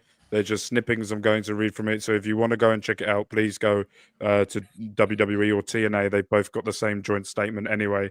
A multi-year partnership aiming created unprecedented crossover opportunities within WWE and TNA programming for NXT superstars and TNA wrestling stars. The agreement will enable talent to garner additional exposure across key WWE and TNA programming, including weekly flagship shows such as NXT live on the CW and TNA Impact, select WWE premium live events and TNA pay-per-views, in turn bolstering their in-ring development with exposure to world-class talent. It really is breaking news. World-class talent and coaching. Quick thoughts before we get into the most controversial one of them all, because as it said later on in the statement, people like Jordan Grace, Joe Hendry, you had also Wesley's went back and forth. You had Marsha Slamovich recently on NXT programming. You had William Regal's son have a match as well at the same time. Excuse me, he has a name. Yeah, William Regal's son. No. From that, no, he hasn't got. He's got an American accent. He's William Regal's Charles. son. No, Anyway. William Regal's son. So, what are your thoughts? They've also said down here as well: Riley Osborne, Dante Chen, Gallus, Ariana Grace, Tatum Paxley, Izzy Dame, Wendy Chu, Brindley Reese, and more have all shown up from NXT onto TNA. What is your thoughts on this? I think that this needs to happen, and TNA need a TV deal. TNA need a much better TV deal they're getting. They're also, excuse me, I do apologize. They also now partnered with the genius that has got Netflix. That deal they got with that, so maybe they might be able to help with the TV deal side on that. But I think this is the most positive thing in professional wrestling companies that they could have. NXT superstars getting the exposure they need for television audiences, and not the regular television audiences like they do in Florida. They're now going to be moving around into different places. You're going to learn how to do all of that type of thing as well. What is your thought, Astrid? I'll go to you first. Waiting for your apology about the Florida mention. Well, where are they then? No, Orlando. that's fine. It's a big state. It's massive. It looks like a shoe. So pull that bloody face at me, sunshine. Astrid, this show's going off the rails now. What is your overall thoughts on this deal, and who do you think will benefit from this the most? I I don't want to say I'm torn about it. I feel like it's more positive than negative in the aspect of, like I said earlier, we get people from at TNA coming crossover, and I feel like it builds up something great in the aspect of like we get so many surprises and things that we don't expect and we never thought would happen before. And I gotta say it right now, thank you, Mickey James and Trinity, for starting this out, because those are the people that started this to begin with. Um, but thinking of, like, for example, this week we got Masha on NXT, which something that none of us knew what's going to happen till the show had happened. And it happened with Jordan at the Rumble, and it happened with Jordan at NXT, and so many other things that I feel like that could bring so many surprises and people that could jump in from NXT to TNA. And I feel like it will create for something like fun in that aspect of it, because you never know who's going to show up next. And I like that aspect of it. But I feel like at the same time, it's bad for TNA because, for example, we get people like Joe Hendry and Jordan Grace who appeared in WWE and NXT now. And most likely going to get signed by the company because that's, they got the exposure that they wanted from out of that. And at the same time, I feel like something that they wanted to happen. So imagine TNA losing their people to NXT and WWE because of this deal. So I feel like at the same time, I don't know if that's really beneficial for TNA at the end, but I feel like it has helped them gain more exposure because I think about it this way. I watch multiple companies during the week, but there's other people that watch only WWE. And I didn't think about that until this partnership happened, just because it exposed people to other companies and other talents they didn't know about before. So I feel like that's the most beneficial part of this whole thing. The fact that people are like, wait, TNA, what is it? Let me watch it. And then now they have records in attendance, records in the subscriptions, and records and in social media and all that stuff. So I feel like it definitely helps TNA gain momentum in that aspect of it. And it's something they didn't have before. And I feel like it's like helping gain and do better in 2024 and now going to 2025 as well. Because WWE is retweeting stuff from TNA retweeting stuff from WWE. People getting mentioned here and there, like in NXT when they bring up people, they mention TNA now, and it's great to see that like kind of healthy relationship. Yeah, and Mark, I was thinking about that as Mark is doing it, like when Penta debuted, the fact that they would have mentioned TNA in there and Lucha Underground. That makes a healthier relationship between the companies, and it's nice to see that happening. But I can imagine, like, for example, somebody like Jordan Grace who posted, one day you're gonna see an X Division Ultimate X match in WrestleMania. Bookmark this. And I'm like, I will like mark out for something like that because it's just amazing to see something like that at WrestleMania. I feel like that would be a kind of like the kind of thing we're hoping to happen in the near future with the company. So I feel like it's an exciting time at the same time. Just quickly going back to this, stay to the end, and we will get into that. We're going to go up to our predictions very soon. Mel has also said it's a beautiful thing. Millie. I just need TNA to not send certain people, and I need WWE to bring certain people back to NXT for certain matches and rematches. Then we go also for the love of God. Mm-hmm. If you're going to send your big names from TNA to NXT, it needs to be reciprocated. Absolutely, completely agree with that. And Bobby Stats agrees with you, Astrid as well. Brett, going to go to you. So I don't know how to word this, I guess, but I feel like I have a unique take on it that I haven't seen online just yet. I'm excited for the talent because I think it presents a great opportunity for maybe younger NXT talent, maybe even some of the NXT talent that don't have prior indie experience to get some of that TV exposure that's important. And also crossover to fans that, TNA faithful that maybe don't watch WWE as much. Now they can get exposed to them, and vice versa, with TNA talent getting more exposure being on NXT and, getting that exposure from the CW and different outlets. But TNA is my favorite wrestling company. It has been for a very, very long time. And I will say I'm worried that TNA could potentially be going down a road, and I hope that this doesn't happen, but I'm scared that TNA could end up becoming the ROH of WWE. And what I mean by that is I think that if WWE ended up getting in a situation where they ended up taking over or anything like that ended up happening, that it's not the main brand, and it's very well known that it's not the main brand, and it kind of just feels like it's on the back burner. But I also agree with one of the comments, I believe it was from Millie, where if we're sending people like Jordan Grace and Masha Slamovich over, we definitely need people of that caliber in terms of the NXT roster to come over to TNA. And I think TNA, we've seen it with their partnership with AEW. TNA was happy to get Tony Khan on their television shitting all over their company and product, and just to get a little bit of exposure and just to get a little bit of notoriety with AEW fans.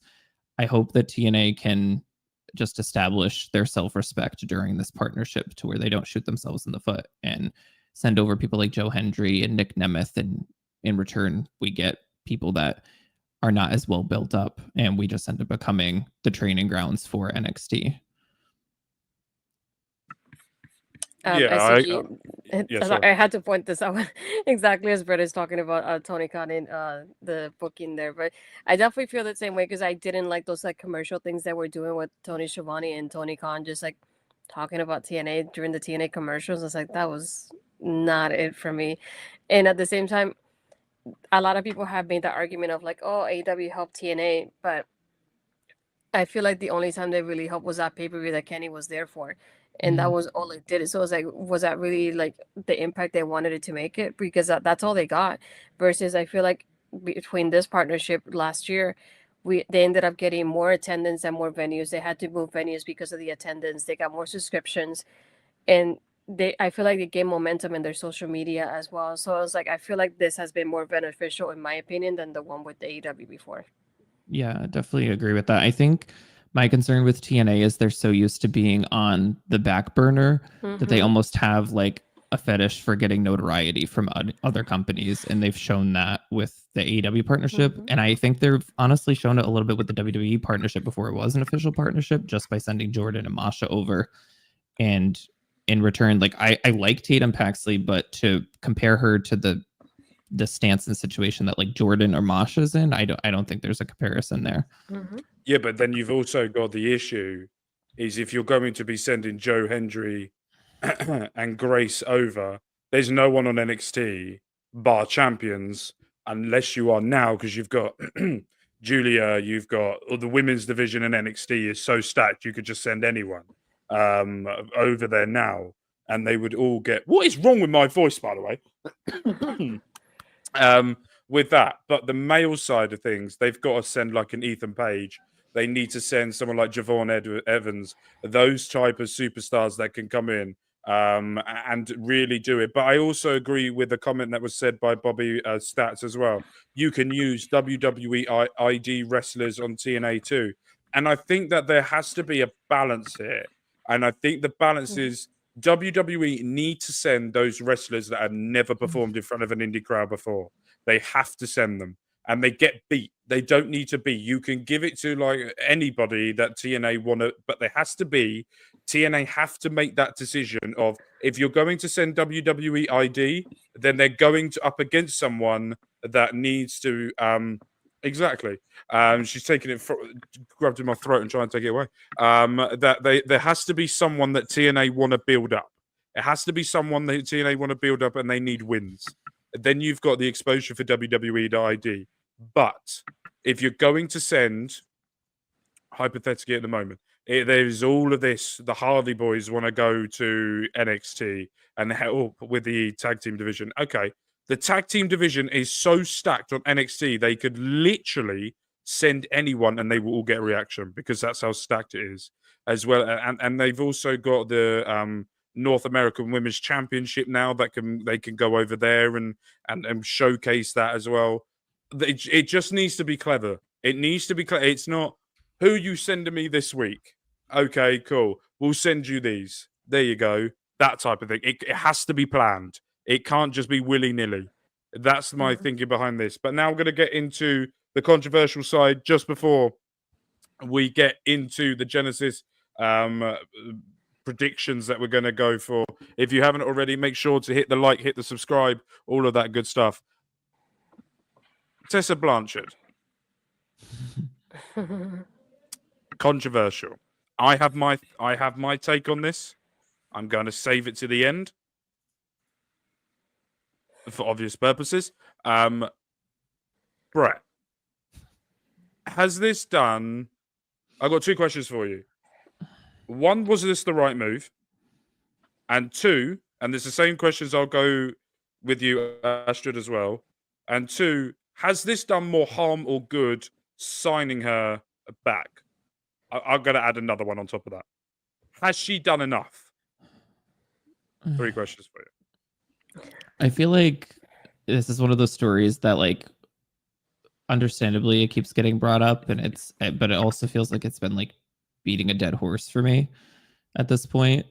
I'll say that as a TNA fan that cares about the product and the roster, not just from an entertainment perspective and what they show us on TV, but also behind the scenes, I am fearful that Tessa Blanchard is the woman version of AJ Francis. Just the fact that she has talent in ring. I think that she's, to her credit, I think that she's very smart business-wise, in the sense that I think she's with TNA to try to get the shoe in to WWE. I think that's her goal, inevitably, to be honest. I think she went to CMLL to try to get in with AEW and spend some time there, and it didn't work. And I think she saw that there was crossover between TNA and WWE, and I think it's been no secret that that's where she's always wanted to be. So she, kind of burned her bridge a little bit, I think, with CMLL, if I'm not mistaken. And now she's just jumping from one opportunity to the next and seeing if it works over time. She's not signed to the company, so I'm really disappointed that they're using Jordynne Grace to put over a talent that might not be here tomorrow, especially when they have people like Rosemary. And I don't necessarily think Masha needed another win over her. I think they did that. But Rosemary sticks out like a sore thumb to me as somebody that could have really used the win over Jordynne Grace, especially with this reinvestment. Overall, I've come to the point that I can't tell other people how they should feel about Tessa Blanchard, especially, being a white male. A lot of the comments, hit a lot deeper for different demographics than it does myself. But still, obviously, of course, I'm still, I have a reaction to the racism comments and things like that. I know that she patched things up with La Rosa Negra, who is the main person she had, the racism issues with. But the fact that she never publicly apologized, I think, is an issue, because it does impact fans in different ways, especially for different demographics. And the fact that she never addressed it publicly was a miss. And then I think it just does more damage over time. We're seeing it with Hulk Hogan as well, not addressing it, but continuing to pop up. It's almost just like sticking the knife back in. Because you're seeing this person excel and being able to give opportunities and make money and be forced in front of our faces without a public apology. She's a public figure, and that's why it's important to have a public apology. I also think, though, that a lot of women have stepped forward in regards to the way that she's treated them behind the scenes. It looks like from recent tweets from Chelsea Green that there was no making of amends or even an attempt. So we can kind of stop that conversation about maybe they made up behind the scenes. It doesn't look that way. It doesn't even look like, again, that there was an attempt, just like with the public apologies. I can only hope, though. I have no control over if TNA uses Tessa Blanchard or not. And obviously they are using her. So I can only hope that she's changed for the sake of the talent that are on the roster currently. And in ring wise, she's incredibly talented. So I'm sure it will be a great match on Sunday, but it does tamper with my ability to fully enjoy it if she had just handled things differently. And just like TNA gets in their own way sometimes, I think Tessa Blanchard gets in her own way sometimes, and it's really impacted her career. Astrid. Yeah, I pretty much echo exactly what you said. I think my experience is a little bit different in the aspect that I am a minority. I'm a person of color in that aspect of it. And seeing those and knowing about those comments, it hurts, especially because Rosa Negra is somebody that is Puerto Rican as well. And I feel like definitely a public apology would have been the first step in thinking of like, hey, I want to start new. I want to start fresh. Let me not only maybe make a video or post it on social media, like a statement somewhere, and say, look, I'm a person. I've grown since then. I apologize to her, and I apologize to everybody that I bullied over the years, things like that, to give examples. And I feel like that would have made the first step instead of just showing up in TNA the way she did. Because not only is one thing that TNA did that I liked with her is the fact that she won that world title as a female in the company. And she's the only one that has done that in TNA. But at the same time, it has tarnished that accomplishment there in TNA to the fact that I don't want to mention it because it comes with her name at this point. So I feel like if you want to come back to the company, I feel like the first thing I would have done is that. But I feel like at the same time, her character being a heel doesn't help in that aspect because she's not going to apologize on TV. So you kind of hope she does it in person somehow, like I said, in social media or in a video somehow, and do that as a person rather than a character on screen. And another thing that I definitely agree with Brett is the fact that I would hate the fact that somebody like Jordan, who's done so much for TNA, is gonna go on her way out by losing to her as she's leaving. Like that, just terrible to me, in my opinion. And I would say right now, I know we don't know how long she's gonna be in TNA for, but I know obviously being in the show, we're gonna be end up covering her matches. If she ends up staying a little bit longer, I will only comment about her matches. I will not comment about who she is as a person because I don't want to keep continuing this conversation because we're saying it here and now, but there's nothing else to like really say and to add to it because there's not going to be a change. If she does apologize, that's when I'll probably say something about it. But we know how she is, who she is. She hasn't apologized, so to me, she is the same person because she hasn't shown any changes. So I would just comment about the matches that I saw and what was in front of me on screen, but I won't really say anything about her personal life and that aspect of it because we're discussing it right here in this moment. And but yeah, just I feel like as women, what you can do, the least thing you could do is help each other and support each other, especially in wrestling, because there's so many amount of women that we have here, and I feel like you just tarnish your whole career by being the way you are right now. And I feel like the only way you can actually recover from is by apologizing. And if you haven't, I feel like you're digging yourself a bigger hole.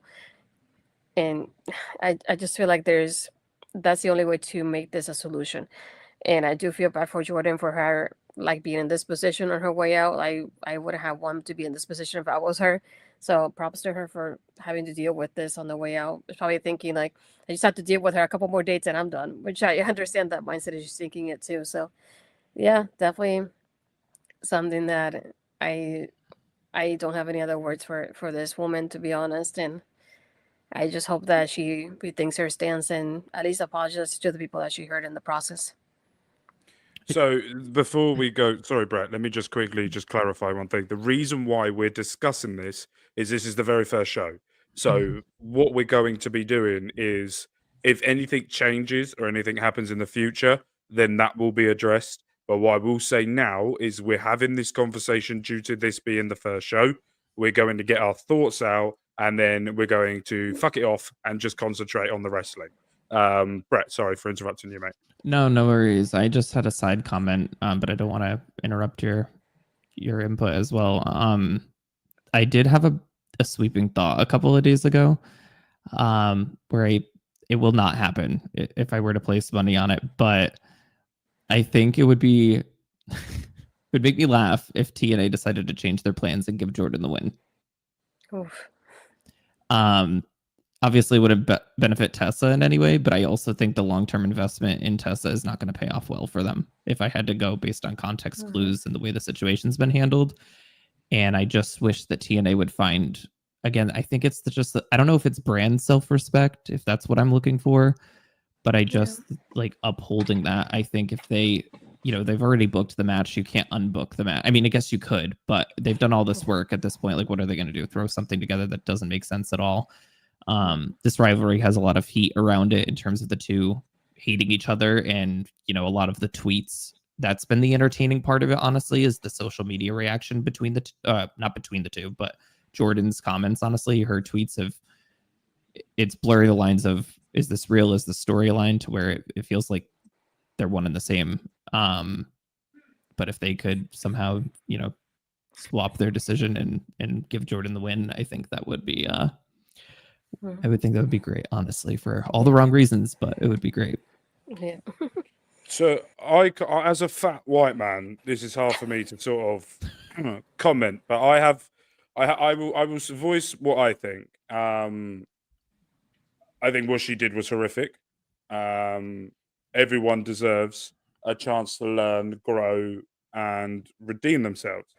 The issue with Hulk, the comparisons between her and Hulk Hogan are different because Hulk Hogan never apologized, and when things were offered in front of him to help him, i.e., Mark Henry, he refused, and Booker T did the same thing. Now, what we do know is the person that she was racist to, she's apologized to.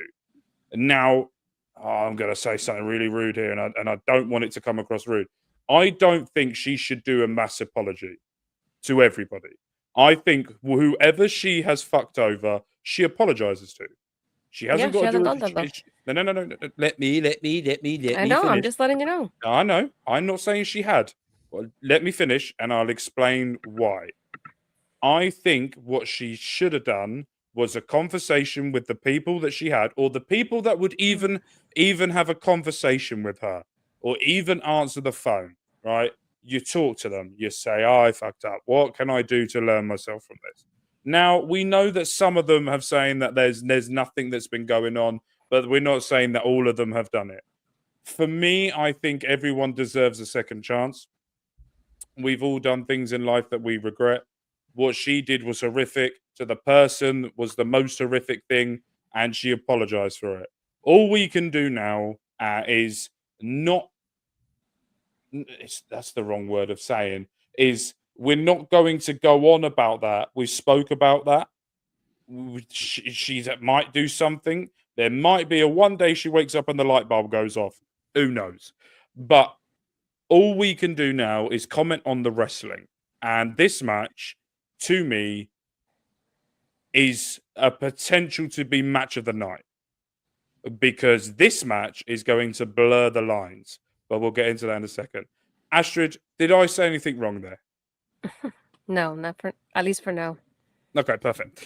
So what we're going to do is we're going to go for, as I say, a 1 minute. We're going to have a look at what's coming up on OLE that's been happening this week. If there's something you want to go back on and have a look at, or what is the potential for coming up on the weekend. So let's get to it, people. Please note.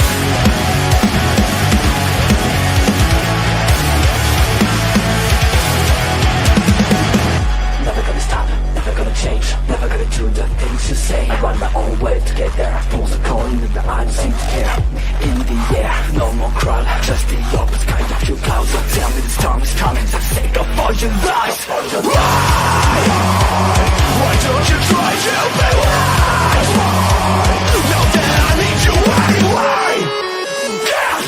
I never wanted to be alive, just to feel like I'm fading. And though my heart breaks, I'm beaten down. I press the lens just to tell you, don't lead the way, don't even say that I turn with a try to play in the rain. I feel like I'm fading. Right, we are back, and we are now going to do, right, we normally going to do like a big, I think this and this, but because we've been going for an hour and 47 minutes of all three of us, especially Brett, waffling, we're now going to go and do one-word predictions. We're going to pick up a match on the screen, and I want you guys to tell me who you think's going to win. And do you know what? We're going to have a little bit of fun with this as well. We're going to do a scorecard, and whoever wins gets a round of fucking applause or something for being a kiss ass for getting them all right. So we got 2 comments before we go any further. You're on a short leash there, Emma. I am. Very much so. And I also, and also as well, with the comments as well, I want you in the comments as well to put your predictions as well. And I want to see if it matches up when you come to us live straight after Genesis, NXT TNA Genesis, as it's now being branded all over the internet as well. I don't mind another POVs. We might do a prediction table like that for... Right, you two.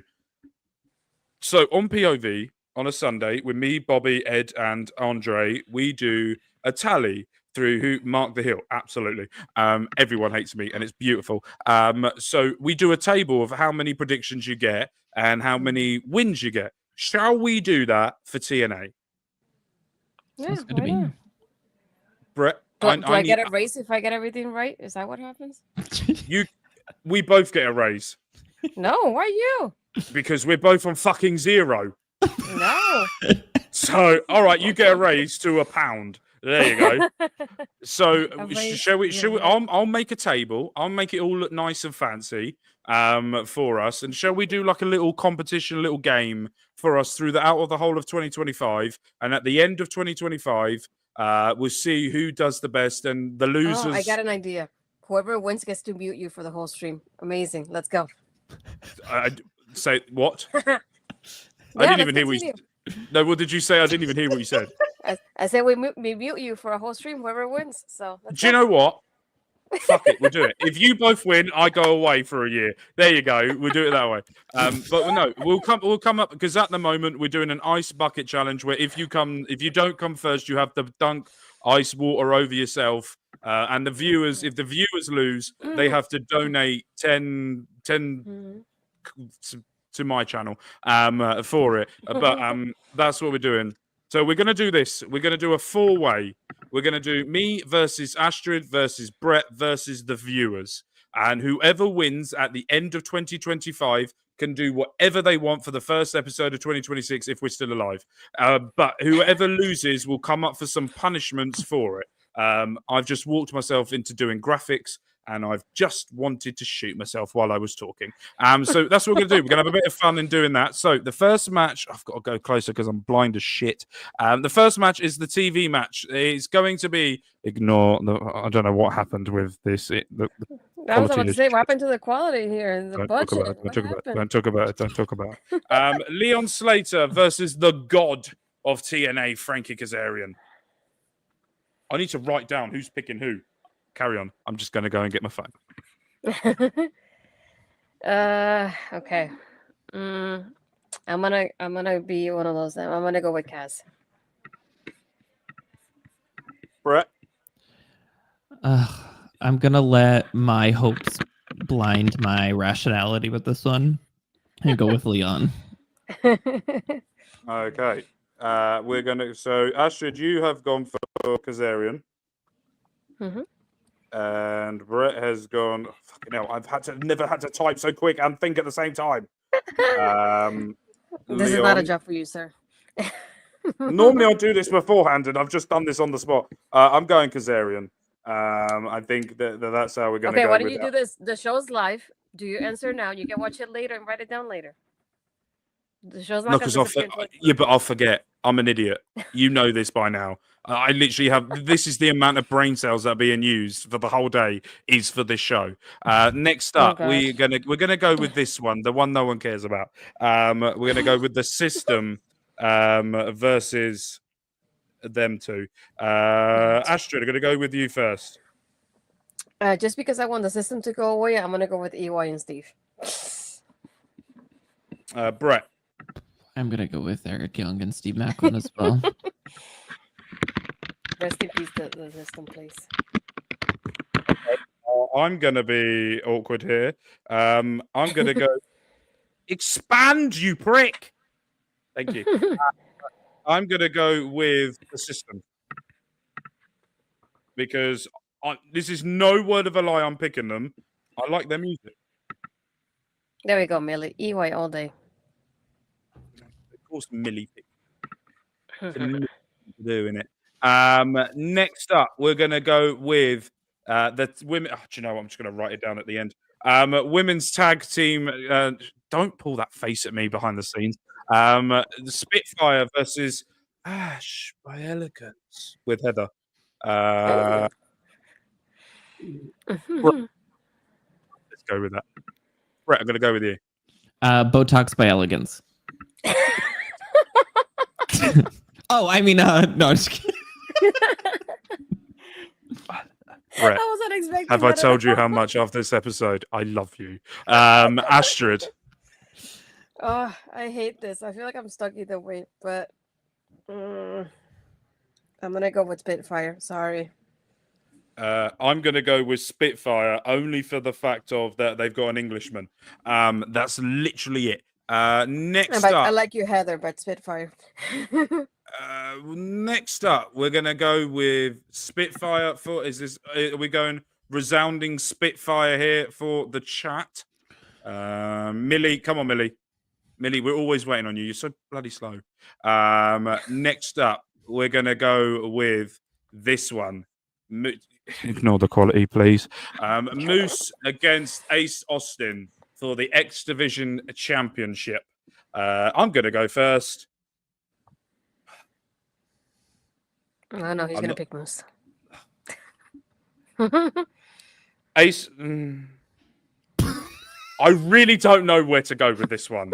Like, are they going to give a new championship just for Moose to lose, or are they going to get a new championship for Ace Austin to win become the new X Division champion? I've gone for it. I don't know. Astrid. I'm gonna do Austin because I will never pick Moose. I don't care. Oh, for fuck's sake. Okay, so new champion for you then, Brett. I am sadly going to go with the Tessa Blanchard defender, Moose. Oh, Brett, I bloody love you. Next up, we're going to go for, which has potential to be hold on, we got a chat here as well. And Bobby is going for Ace Austin. So the viewers are picking Ace Austin. Bobby, you know the rules with these predictions. So we're going to go with that one. Next up, a match that could have a potential to be either really, really good or really awkward. The Hardy Boys versus the Rascals. A dream match for the Rascals. Also, I don't understand. Look, I can literally fit my head up. Hello. Hello. I don't understand what's happened to the top of that. Anyway, Brett.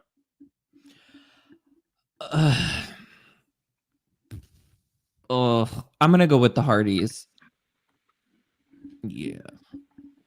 Astrid. That looked really dodgy. I've just realised. Of course you I'm are. going with the Rascals. I refuse to pick Gigi Dolan, so I'm going the Hardy Boys. You don't like Mr. Gigi Dolan? No, I really miss him. don't. I know. The viewers are going for the Hardys, so I'm going for Brother Nero and Willow, which are the same person. I just realised coming out of my mouth. So we're going for the deletion of the worlds. My brain really hurts after doing the delete.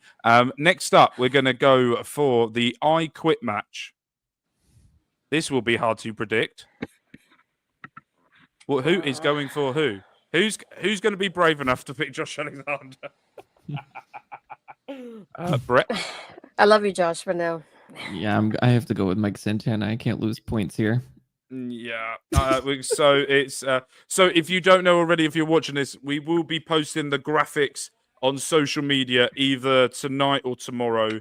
Depends on how much my brain functions. That will be done either tonight or tomorrow. So make sure you check that out and follow all of the socials. But we go with that, and they're going. Probably the easiest pick of the night, to be fair. Next up, we're going to go with the Knockouts Women's World Championship of Marsha Slamovich versus Rosemary. Will the Jordan Grace Annihilator be put to sleep, or will she conquer? Astrid. As much as I want Rosemary to win that title after not having it for 7 years, Masha's keeping it. Yeah, I agree. She's gonna be keeping it. As much as I want to see Rosemary win it again one day, I don't think it's Sunday. I'm going to go for the same thing as well. I'm going Marsha Slamovich, and the viewers are also going for Marsha Slamovich as well. And then we're going to come to the grudge match of all grudge matches. What could potentially happen here? We've got a returning champion against one of the longest reigning champions of all time. And it is Jordan Grace versus Tessa Blanchard. For the heated rivalry that could be of the age. Astrid. I know I'm going to lose points by this point, but I will not vote for the other one. So Jordan it is. Brett. I want to support my dream Wrestle Universe angle, but I have to pick Tessa, unfortunately. I am going for Tessa Blanchard as well. Chat, who are you going for? Bobby, you're the only one. Millie has decided to give up and walk away from the table. So, Bobby, it is all down to you to pick the winner of this match here tonight. And he is going for Tessa Blanchard as well. We're going to now get to our main event of the evening. We are going to be seeing whether he can finally do it. Can he believe in himself so much to be walking away with the TNA World Championship? Last time saloon, I think, here for Joe Hendry against Nick Nemeth and JBL. So I'm going to go first. I'm believing. I'm going Joe Hendry. Brett. You got me stumped a little bit with your your storyline explanation, to be honest. I don't know how Indiana Jones is going to work out, but I'm going to go with Joe Hendry. I won't forget that is about this ever. Indiana. Please, Bobby, if you're watching this or someone that does clips, please get to a part of clipping up Got it. Astrid. Thank you. And put that on socials as soon as you can, because that was hilarious. Astrid, who are you going for? Indiana Jones, or you're going for the Believer? It might hurt me in the end because of what's happened, but I still believe. I will still So believe. we're going perfect. So you're going for Mr. Joe Hendry, and the chat is going for Joe Hendry. So, and then I'm going to do a special bonus point. Bonus point. If you can predict an NXT star to show up at Genesis, and they show up either, I don't know whether we'll do crowd because all of them could turn up. If they show up in any capacity other than sitting in the crowd, who do you think it will be? And if they do, you get an extra point. Brett, I'm going to go with you first. Cora Jade. Oh, that is yes. Yeah. Oh, you bastard. that I was can't my pick that now answer because right. That was my answer too. So you're going with, you can't pick the same one. Decided. Why not? That's the only one. that I It's can more think of fun right because only one person can get the extra point then, and it's No. more entertaining. Oh, you're so boring. That's William the only correct Regal's answer. son. Just kidding. Just kidding. That's the only correct answer. It's Cora. There's nobody else right now.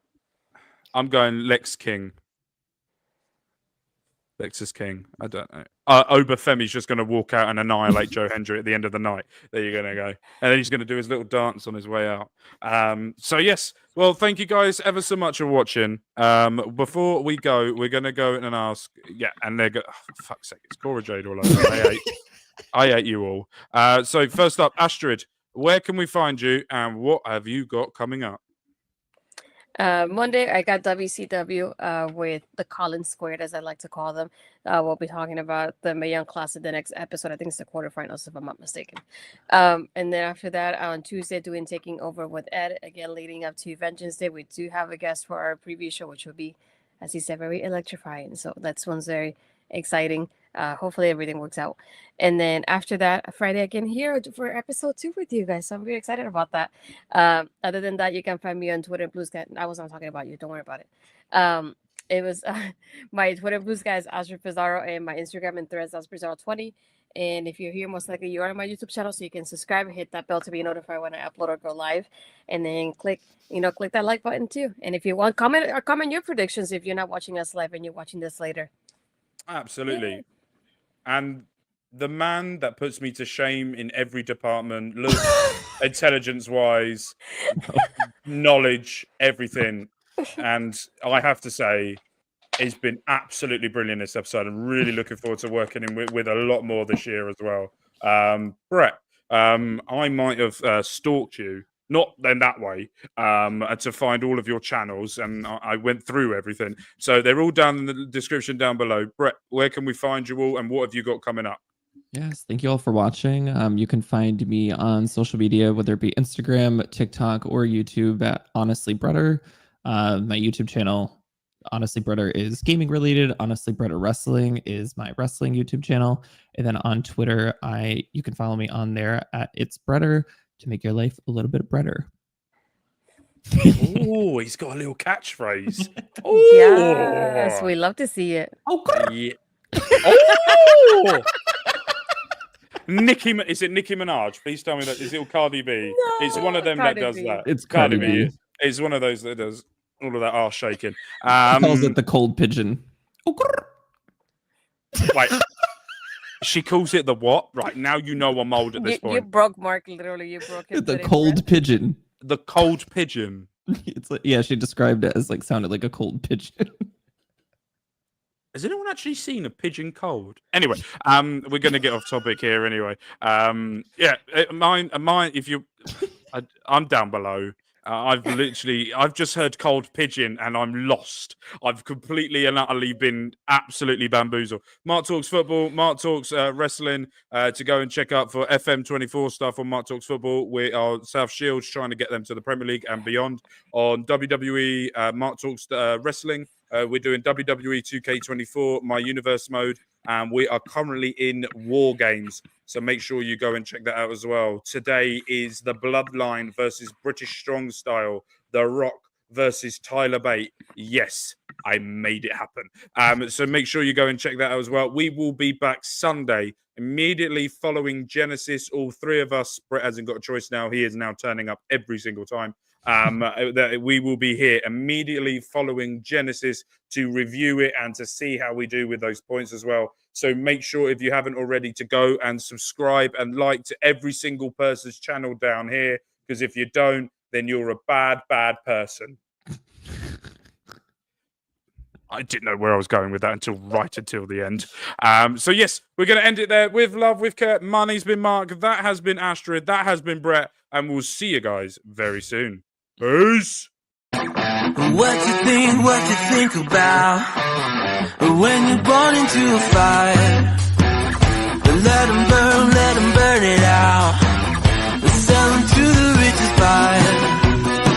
They wanna let the world decay. They tell us lies and fade away. We feel betrayed. We were raised to lose the race. Wake it to the back of the pack, kill it anyway. Listen up now, because we're never dropping out. Beat the odds, beat the big house. The brains are bigger than the doubt. We've been thinking for ourselves, never let the truth fade away.